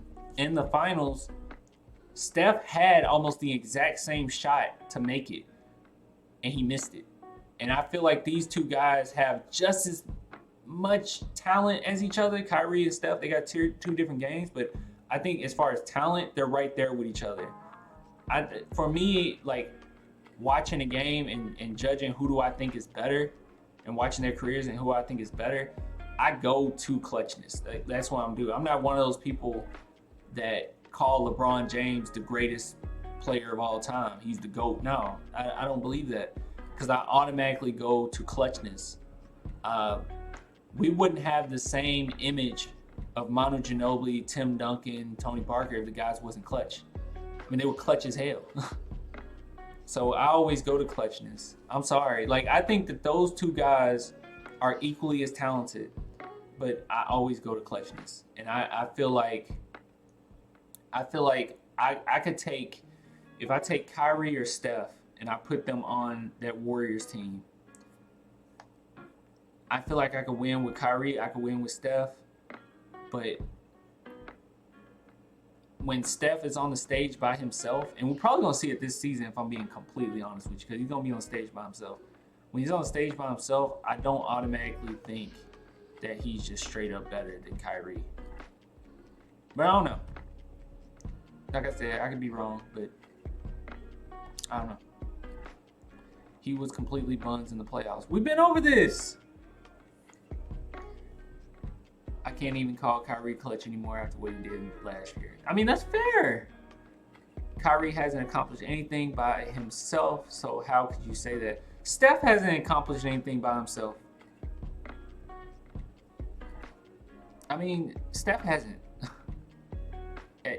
At all. I mean, Steph had a tremendous... I mean, we're saying Steph is the best shooter in NBA history. Where a lot of people will say Klay is the second best shooter in NBA history. I mean, he hasn't accomplished anything by himself. And he did, even Steph won a ring as the best player. I mean, he didn't even get Finals MVP. You know what I'm saying? Like, I don't know. I mean, he didn't even get Finals MVP. Steph won a ring as the best player, but he didn't get Finals MVP. The finals, I mean, the judges will say otherwise. They will say that Iggy was the most valuable player in the finals. I didn't think, I could be completely wrong. We're going to check right now. I'm going to check right now.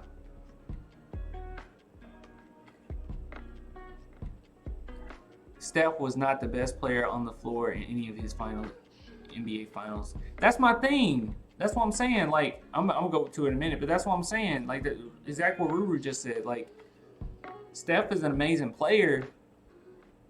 No, he wasn't the best player on the final. He wasn't. I mean, I don't know what to tell you. He wasn't. I mean, in that first finals, was it 2016? Was it 2016? Correct me if I'm wrong, y'all, but I think it was 2016, right? Was it 2016 or 2015? Who went to the finals right after us? No, it was the Warriors. Warriors went to the finals every single year after that. It might have been 2015. It was 2015. In 2015, I mean, he was looking bad against Delhi. I mean, Delhi was making him look bad. And then after that, when they went against, which he didn't get Finals MVP for, and then when you went against LeBron and Kyrie, you had them down 3-1. If he's like better than Kyrie, which that's basically saying he's the second best player on the court, more than likely that's what we're saying, right? If he's better than Kyrie, he was the second best player on the court, because I don't think anyone's saying he's better than LeBron. So, no, 2015 he wasn't. He got... I'm going to look at the stats. I could be wrong. I'm going to look at the stats. But I remember him getting wrecked by Delhi. But, or at least for the first half of that series. And LeBron was by himself. He didn't have Kyrie. And that's what I think. If Kyrie was in that game with full strength Steph team and full strength LeBron team with Kyrie probably would have beat him. But I don't know. I'm looking at what was I trying to say? Like Steph Curry, right? He looked pretty bad against Delhi. He looked pretty bad throughout that series. But even when he got his game going in that series, because he did get his game going during that series, they still gave it to Iggy. Iggy had pretty good stats as well. So Steph was never, to me, in the finals the best player on the team. And when you say Kyrie looked like this year, and Kyrie is that, Kyrie, what's up with Kyrie? Kyrie, like I said, he came off an injury, and this just didn't look right. Something was wrong with the Celtics all season. I don't think it was just Kyrie. It was something off with that entire team. And Kyrie was still hitting some clutch shots this season. But it was something wrong with that entire team.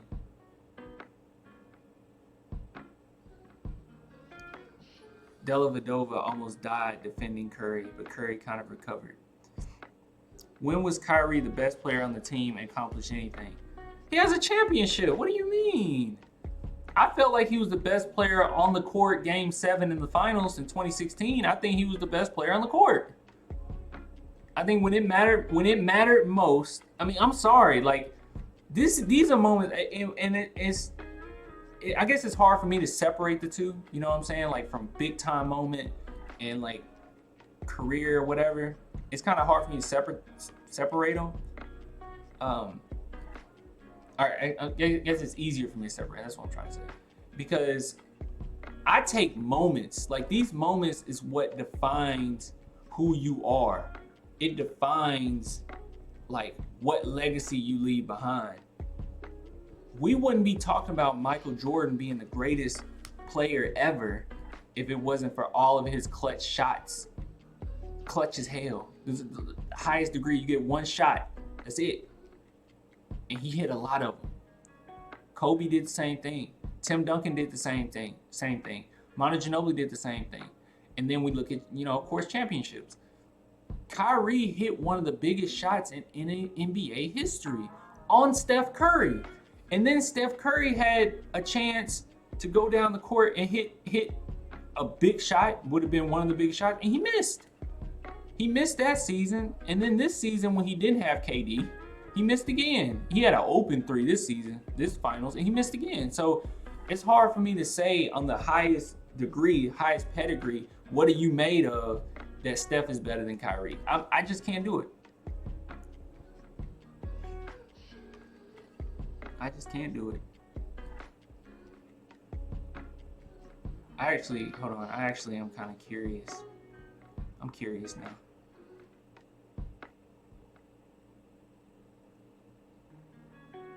I am curious. What would I look up?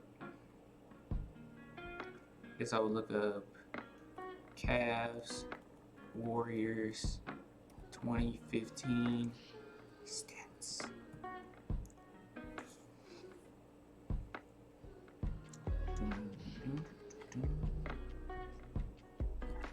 Gosh, if it comes up.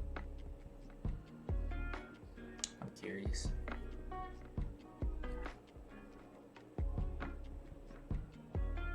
I hate that Kyrie didn't play in this series. Alright, let's see. Wait, does this one break down players? Oh crap, what just happened?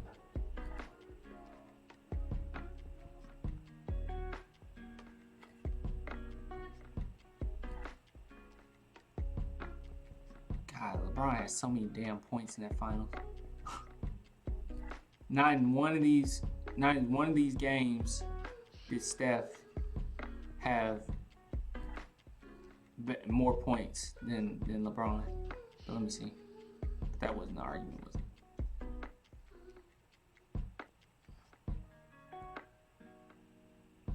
God, this season was crazy.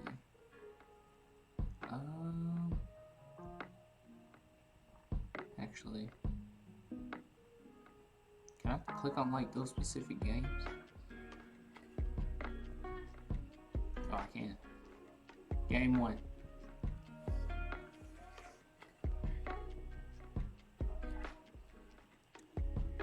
Let's see.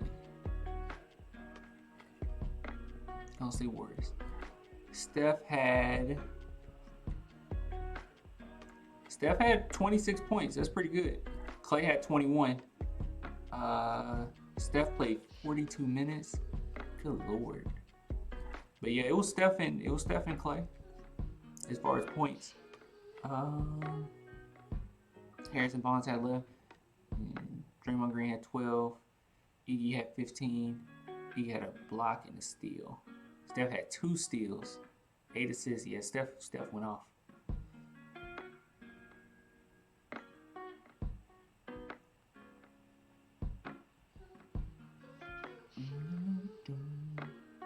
Wish I could look at the chat too. Let me see. Oh, I didn't even know. My bad. You said Clan talk Spurs with us, bro. My bad. Yeah, let's talk Spurs. I went off the deep end.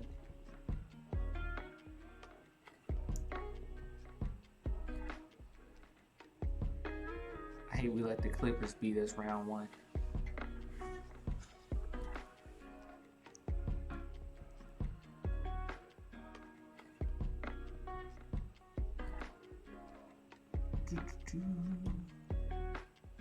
I'd be satisfied with the first round exit this year.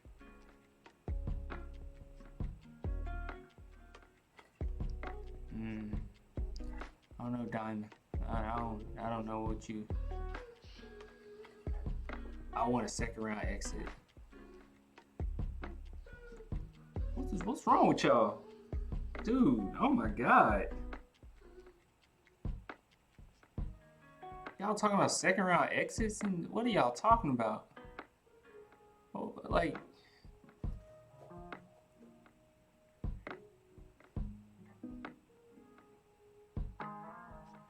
Spurs are gonna be pretty damn good, y'all.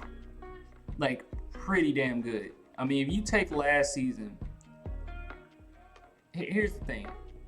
If you take last season, right? And you think about how far they went with so little, as far as just trading away Kawhi, getting DeMar DeRozan, whose head wasn't even fully into the season because he's still thinking about his team that just abandoned him. So he wasn't even fully invested into the Spurs mentality yet. Even then, he still showed out during the season, okay? You had a injury to DeJounte Murray. You get to the playoffs, you make the playoffs, which a lot of people said they weren't going to do, and you were only a few games away from basically second place. I mean, that's how close the West was, right? So you take the Spurs, who has a dismantled roster, and a guy who just got there, a star that just got there, and you're learning the Spurs offense, you're trying your best, and you just got Jakob. You got a lot of new players. It was a lot of new players on the team. It was Brenton Forbes' chance to show himself, because this is the first year that he looked just tremendous.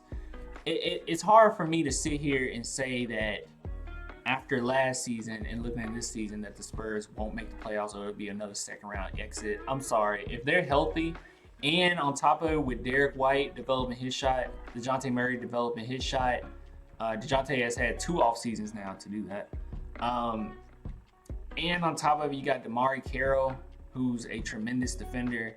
You have Trey Lyles that you can use as a backup power forward, or you can use him as, you know, a 3 guy, a stretch big. I mean, you got a lot of versatility here. You got a lot of 3-point shooting.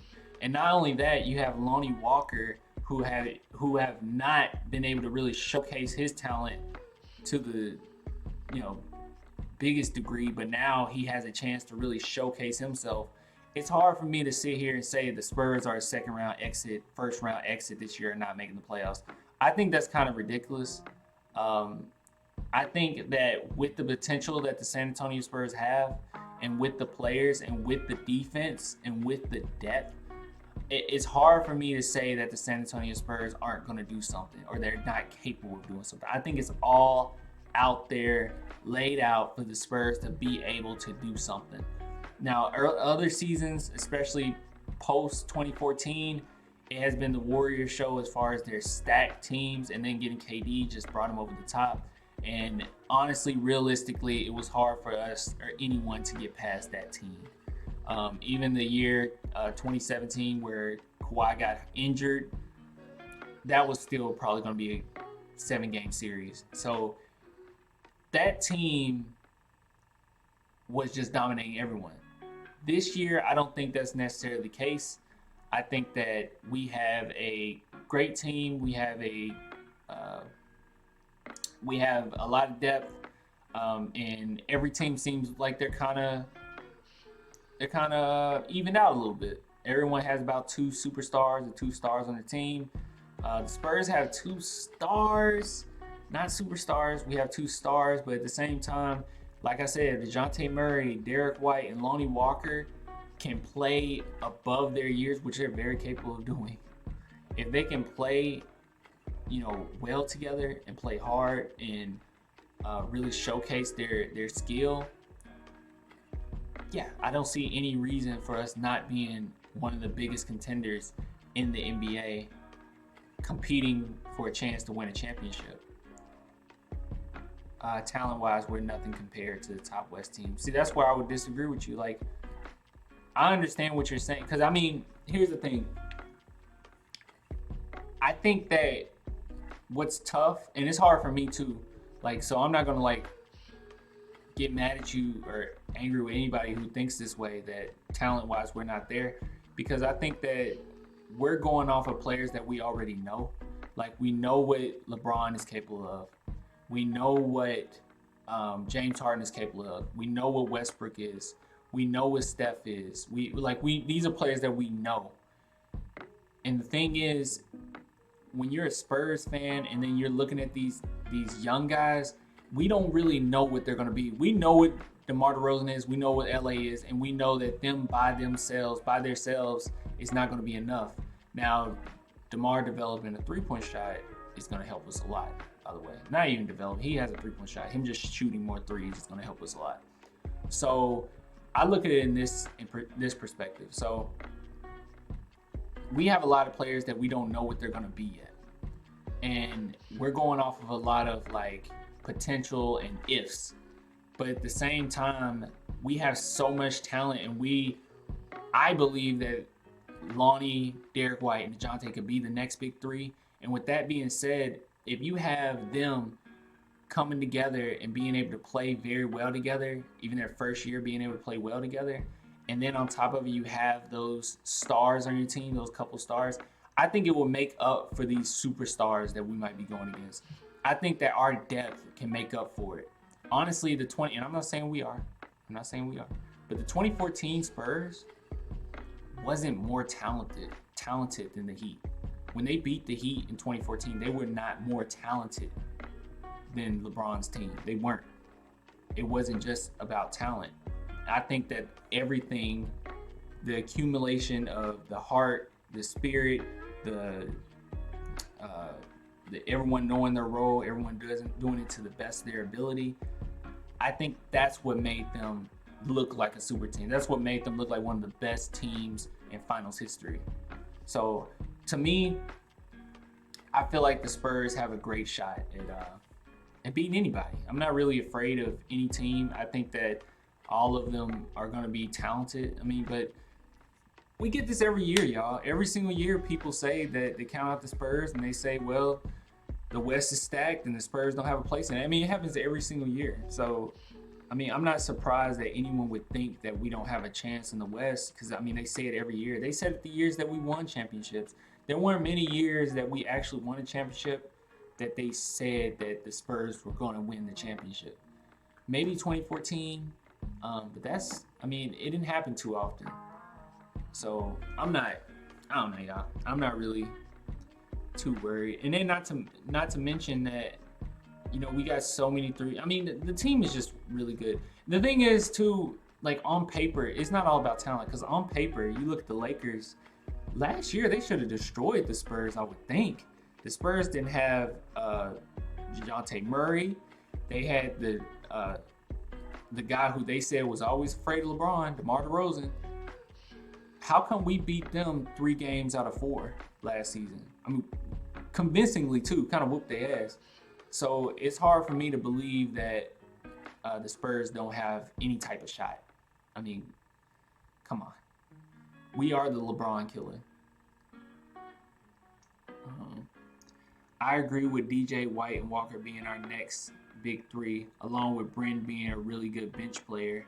The future is pretty bright, especially with Samanic and Johnson lurking. Yeah, for sure. For sure. Brent Forbes that's a great example too. Brent Forbes showed a lot, y'all. Brent Forbes showed it's a lot of like, I know it's a lot of like, okay, what this player can be, what this player is going to be, I know, and sometimes it can sound kind of ridiculous, but I've watched me, and you guys know this.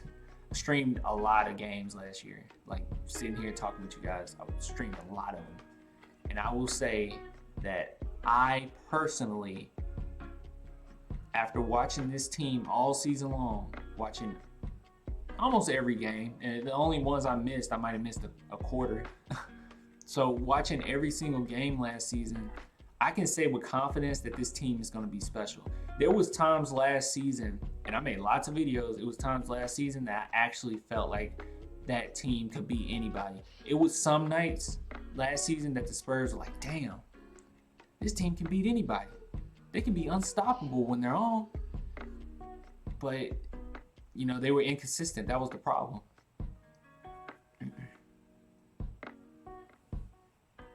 Any team can get beat. You only need 4 wins. That's the spirit. Pop won't have a choice. The league has changed, and Duncan will coaching tandem is going to help him navigate it. And the lineups need to compete in it. For sure.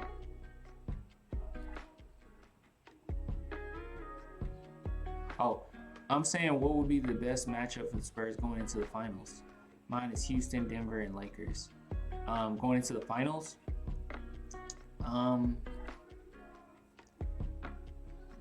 Houston.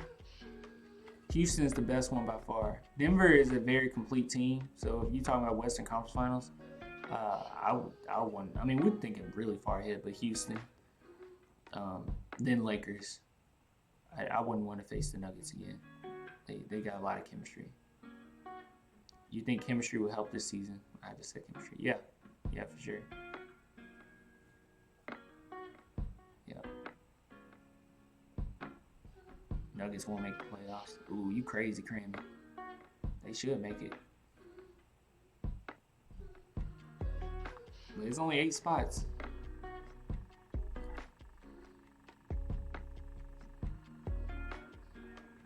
Those teams are all still much better than us. Man, Diamond. Me and you have not agreed. I appreciate you being in here. Like, for sure. You need to be in here more often so we can debate. But me and you have not been on the same page tonight, my guy. Nuggets literally beat us last year, and now they're more experienced. Yeah, I mean, I got you. They did beat the Spurs. My thing is, like I said, it's not that was a dismantled Spurs team. When you think about that game, when you think about the whole series actually with the Nuggets, there was only a few guys that Pop pulled from. We didn't have many guys that Pop relied on. Brent Forbes didn't play at all. I mean, not Brent Forbes. Bertans didn't play at all. You know? I mean, he didn't play at all, and Murray didn't play. He was injured. I don't think people realize the big addition Murray is going to bring this season. It's going to be a big addition.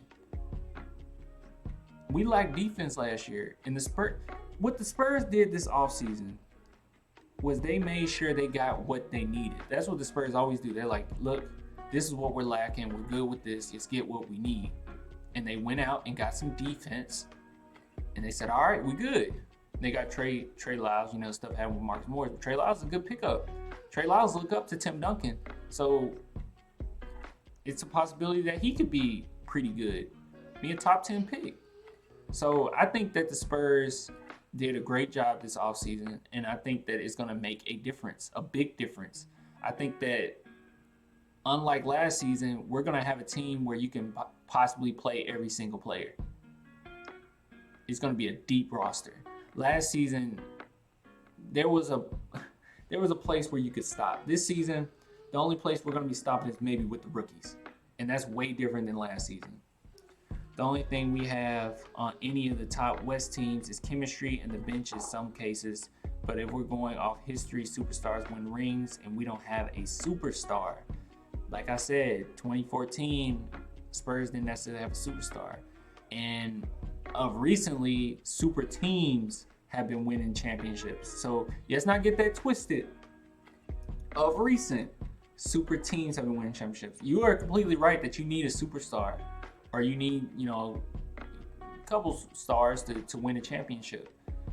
But that's what I'm saying.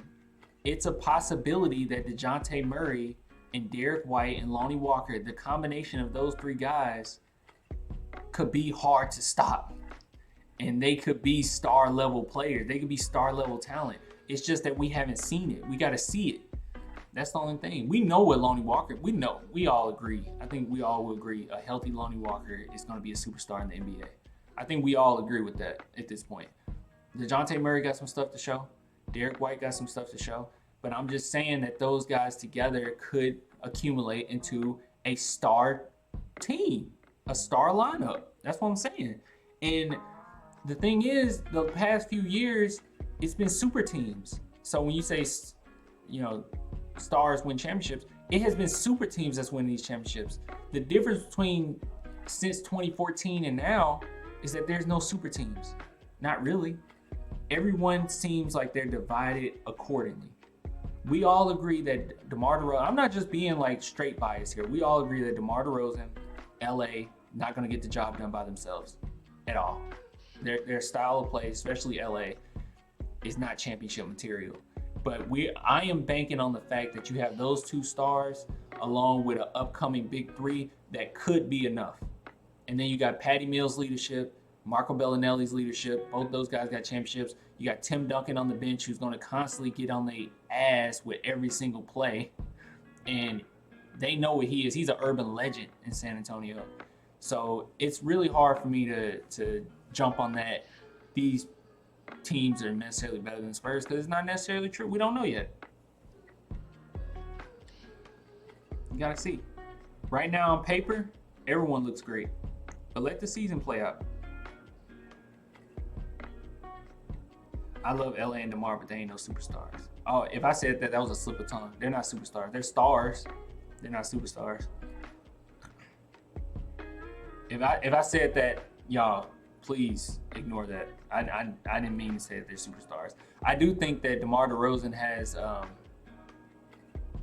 superstar potential.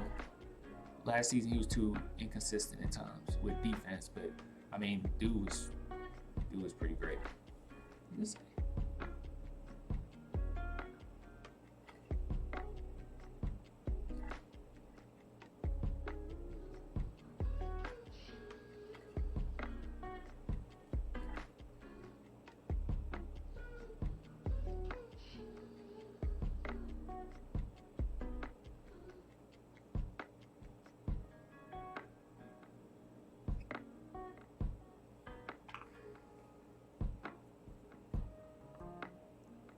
Wait, what happened?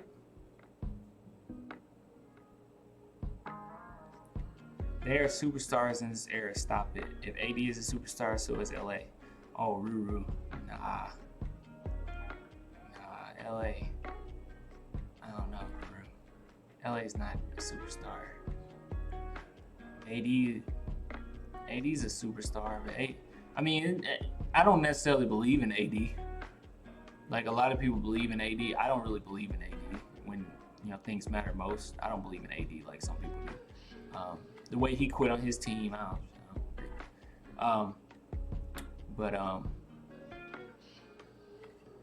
Yeah, I don't think LA is a superstar. How so? LA just as big as commodity as AD? Stop. Not really. AD haven't even reached the Western Conference Final. But AD's like 25, right? How old is AD?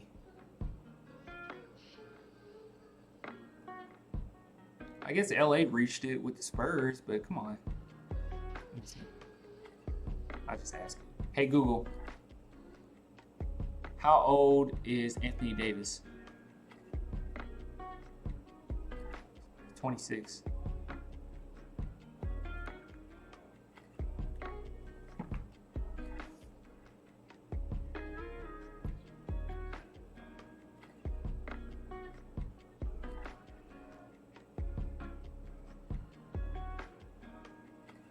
You haven't given me one thing AD has done that LA hasn't. I mean, I don't know. I mean, what has LA done up to the age of 26?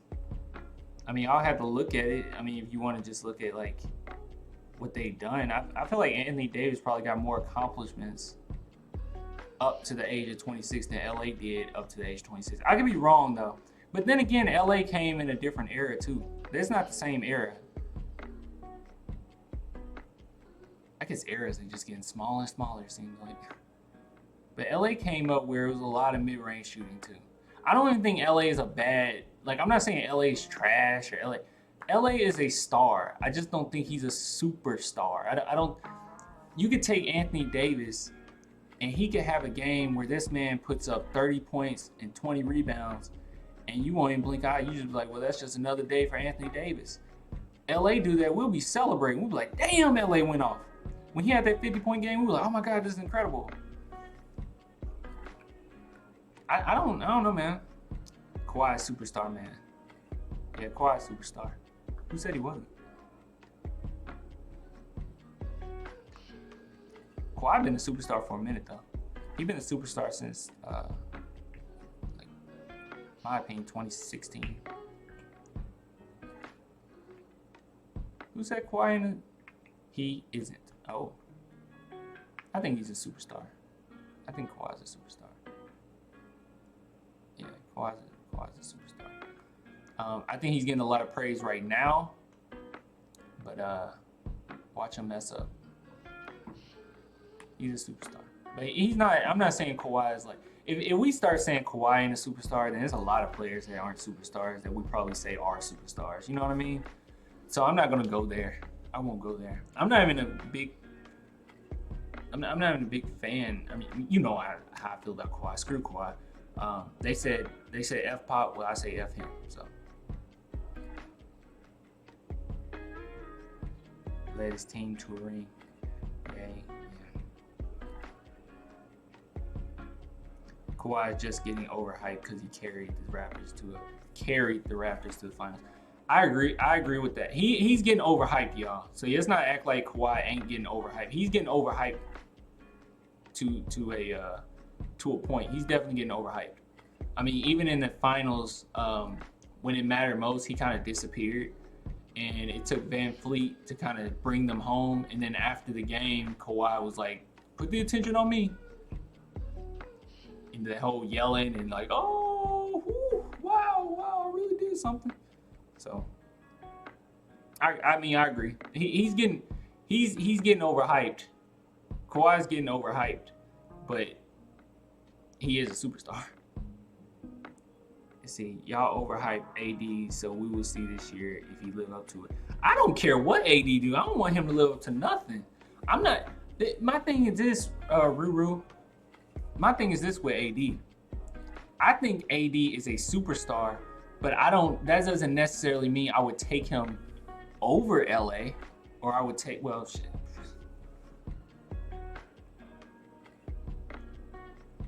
I would take AD over. I don't know what I'm talking about. Yeah, I'll take AD over LA. But my point is, just because I say he's a superstar doesn't mean I necessarily believe in him or he has certain qualities as like, you know, he's gonna be GOAT status. You know what I mean? I don't know how to explain it.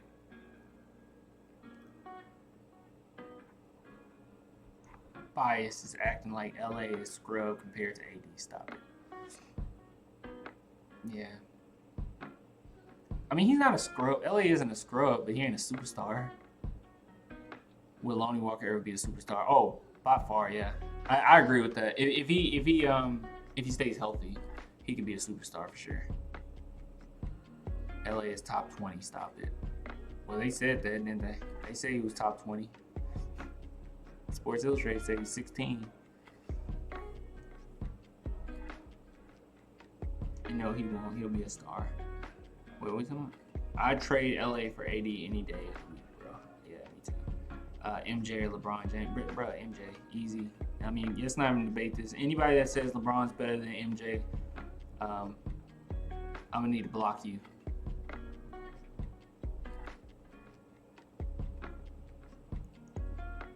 AD is an A+ player. LA is a B+ player. Regular season, B-. Oh wait. I mean, AD is like an A. Yeah, I would say AD. You didn't say what AD was in the postseason, but I would say AD. I'm gonna change that, dude. I would say AD in the regular season, A+. AD in the postseason, B-, or maybe C+. And I would say LA in the regular season, B+. I would agree with that. And I would say LA in the postseason, C. Cindy said LA C+ in the postseason. Yeah, I say C. I give him a solid C. Who's the next superstar in our current young roster? I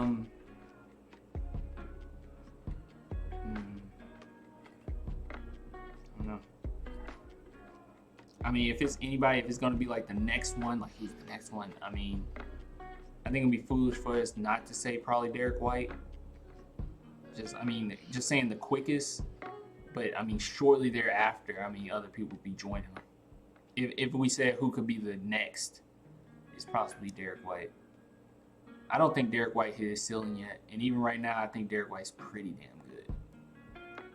Why do you dislike LA? Why do I dislike LA? I gave my reasons on LA, man. I don't it's not that I dislike LA. I think LA's a cool dude. I think he's a nice guy. I think he's has a good demeanor for the Spurs, but it's so many things, man. It's so many things, like him talking about how he's gonna go back with Dame and go back to, playing Portland. He asked for the trade, and now it's like I'm constantly thinking about this stuff where him wanting to go back to the Trailblazers.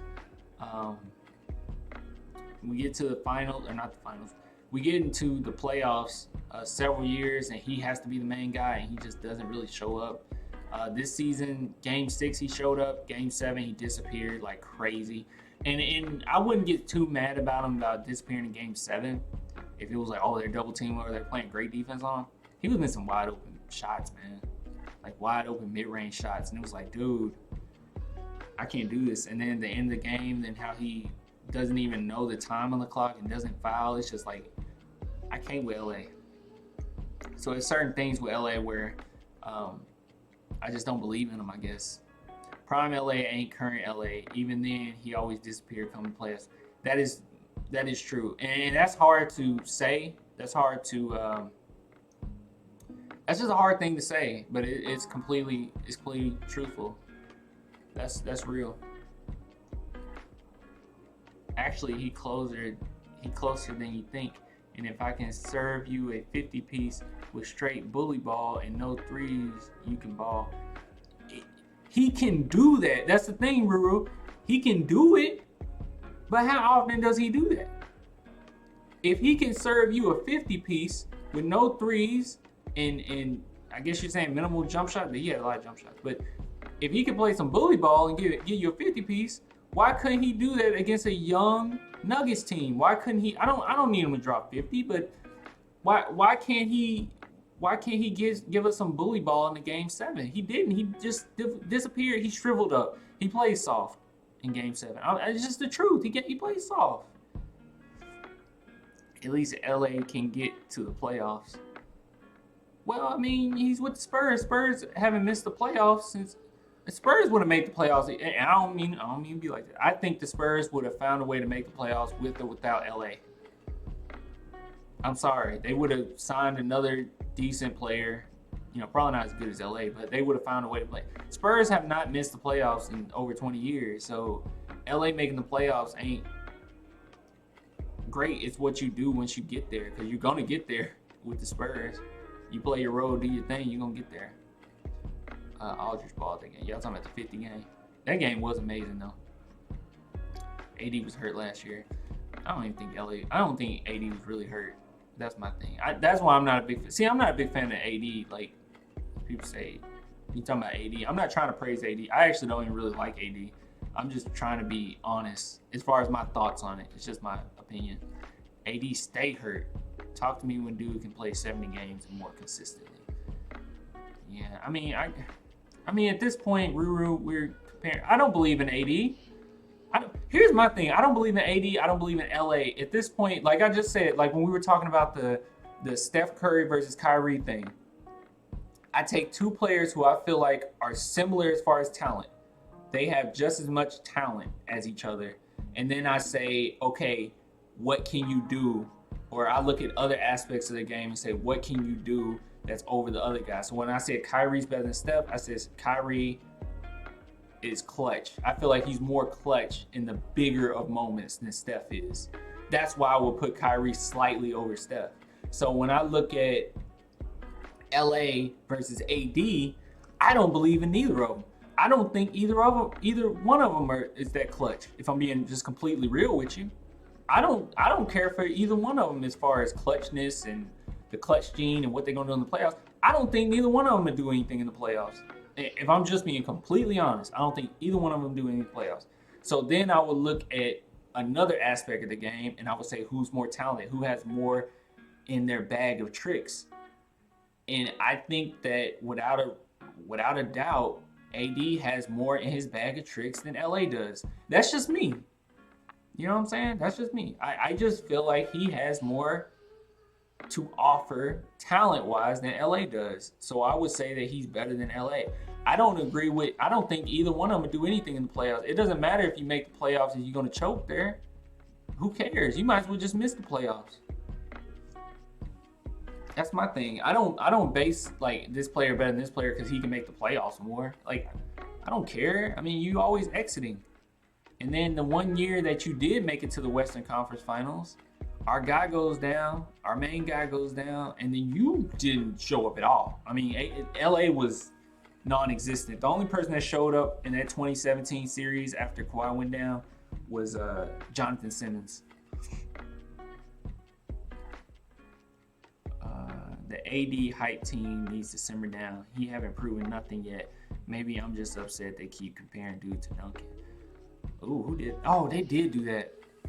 Yeah, that was irritating. Yeah, I mean, he ain't none of Duncan. He ain't none of Duncan. But I would expect you, Ruru, to be just as upset if they tried to compare LA to Duncan. That's my thing. Like, both of them, I don't believe in either one of them. So, that's just my thing. I don't know. Go Spurs, go. What's up, Jay? Of course, Manu is, but my point is, wait, I missed something. Point is, LA doesn't step up in big moments. LA just shrinks and blames something else besides himself. Here, you know what, y'all? D White is clutch, though. Who else is clutch besides Patty on the team? Who else is clutch on the team? DeMar DeRozan has showed clutchness with us. He has. Even in the game 7, he showed up at the end. Okay, you just said Brent Forbes. Yeah, Brent Forbes. Let me see. Brent Forbes is pretty clutch. Bertans was. He's gone now. DeMar DeRozan's clutch. Marco Bellinelli is clutch. And you already said Derek White. And I guess DeJounte Murray had to show it. DeJounte Murray hasn't been in many situations where he had to take the last shot. But I think he has this type of attitude where he could be a closer too. Brandon's our closer. I'm hoping that DeRozan can be our closer. He just got to shoot more threes. That's it. DeMar Carroll. Well, DeMar Carroll ain't scared of the big moment either. DeMar Carroll ain't scared of nothing. Like he'll be fine. So they got some clutchness on the team. It ain't just a couple players. I was gonna look up something. Oh yeah. Let me make a point real quick. Let me see if I can find it, because we're talking about LA, right? And we're talking about LA and LA's demeanor and his attitude. Watch this if I can find it. And it makes me so angry. His attitude after that game. This is what I'm saying. This is why I don't believe in LA as far as playoffs, man. He'll have to prove me wrong. But let's see. Marcus Aldridge post game Game 7, I guess.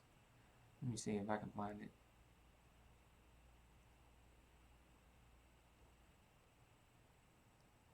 Yeah, like listen to his demeanor. It's such a defeatist type attitude, man.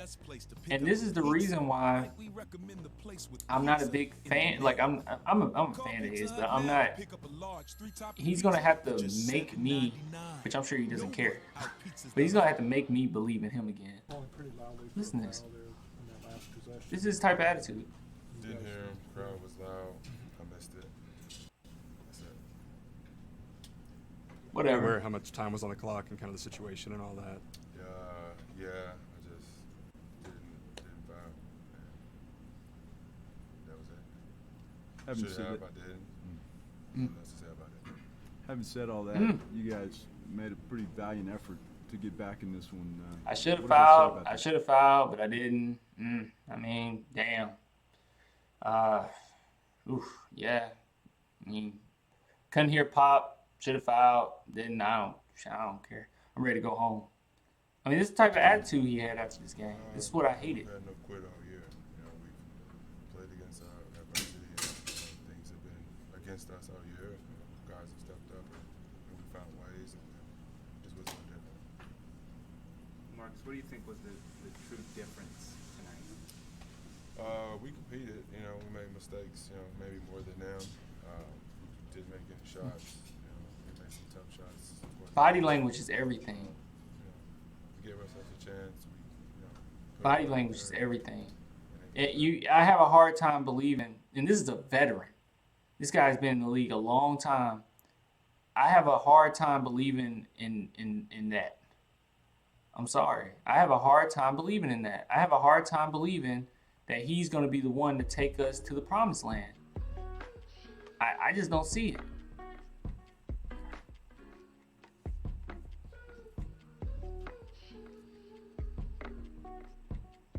He's always like that. No, man. I know he's always laid back, but in this situation, it was like, dude. Like, the way he answered the question was, I should have fouled, I didn't. Whatever. I mean, it irritated me. How is school, bro? It's pretty good. It's going pretty good. Appreciate you asking.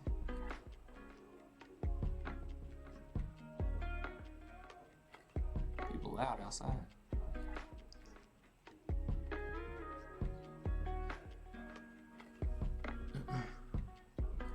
He has to be more assertive. I mean, for sure. But all right, y'all. I think that's all. I actually said an hour ago that I was about to go ahead and get off, but I think this is legit now. So, if you guys could, please, oh please, and thanks for the super chats. Anyone who sent them, I really appreciate it. Especially you, Gio. I really appreciate the super chats. But yeah, I really appreciate you guys coming through. I appreciate you coming in, giving your thoughts. Diamond, me and you gonna have fun during the season because I can already see we're not gonna see eye to eye. But I like debating stuff. But yeah, I really appreciate you guys coming through. I hope the stream was pretty nice. I'll try to do a different template next time. Make it look even cooler. But yeah, I was just trying out some new templates, trying out some things, and it worked out. I thought it worked out pretty good. Thanks, Clint. You're the best Spurs page. Thanks, man. I appreciate it. Are you gonna tell me where you got that Spurs pillow? Oh, it's not a Spurs pillow. See? It's the Spurs logo. I had this for a while. Somebody sent it to me. I don't even remember who sent it. It's phone. Yeah, I just put it on the pillow. Yeah, it does look kind of like a cool pillow, doesn't it? But yeah. No, I don't see the Spurs cutting any of those young guys. They don't do that often. Peace, Clan. All right, man. I appreciate it. Thanks, everybody, for coming through. If you could, please follow me Instagram, Spurs Wave. Follow me on Twitter, Clan the Spurs Fan. Follow the Facebook page, Clan the Spurs Fan. If you came through the chat and didn't subscribe, please subscribe. Bye, Crammy. You have a good night, man. Also, if you're planning on going to any type of sporting event, any type of sports event at all, any game, any concert, please go to SeatGeek. That would be awesome if you went to SeatGeek and use my promo code. It'll give you $20 off. It is Spurs Dynasty. So if you go to SeatGeek, go to anything. I had no idea you were Spurs Wave. Yeah. Oh, that's cool. Yeah. I run Spurs Wave. But that's me on there. But yeah, if you guys could, go to SeatGeek, use promo code Spurs Dynasty at checkout, get $20 off. I follow you on all platforms, man. You the best Spurs page. I admire you, man. Thanks, bro. Take care. You take care too, Cindy. I appreciate it. I can't wait. I can't wait for the season, y'all. We're gonna have a lot of fun. It's gonna be way more people in here. When I was streaming, when it was actually like games on, like during the playoffs, it was a lot of people. At one point, it was like a few hundred. I mean, that's not a lot, but it was a few hundred. So we're gonna have more people in here. But I appreciate it, guys. I'll talk to you later. And peace.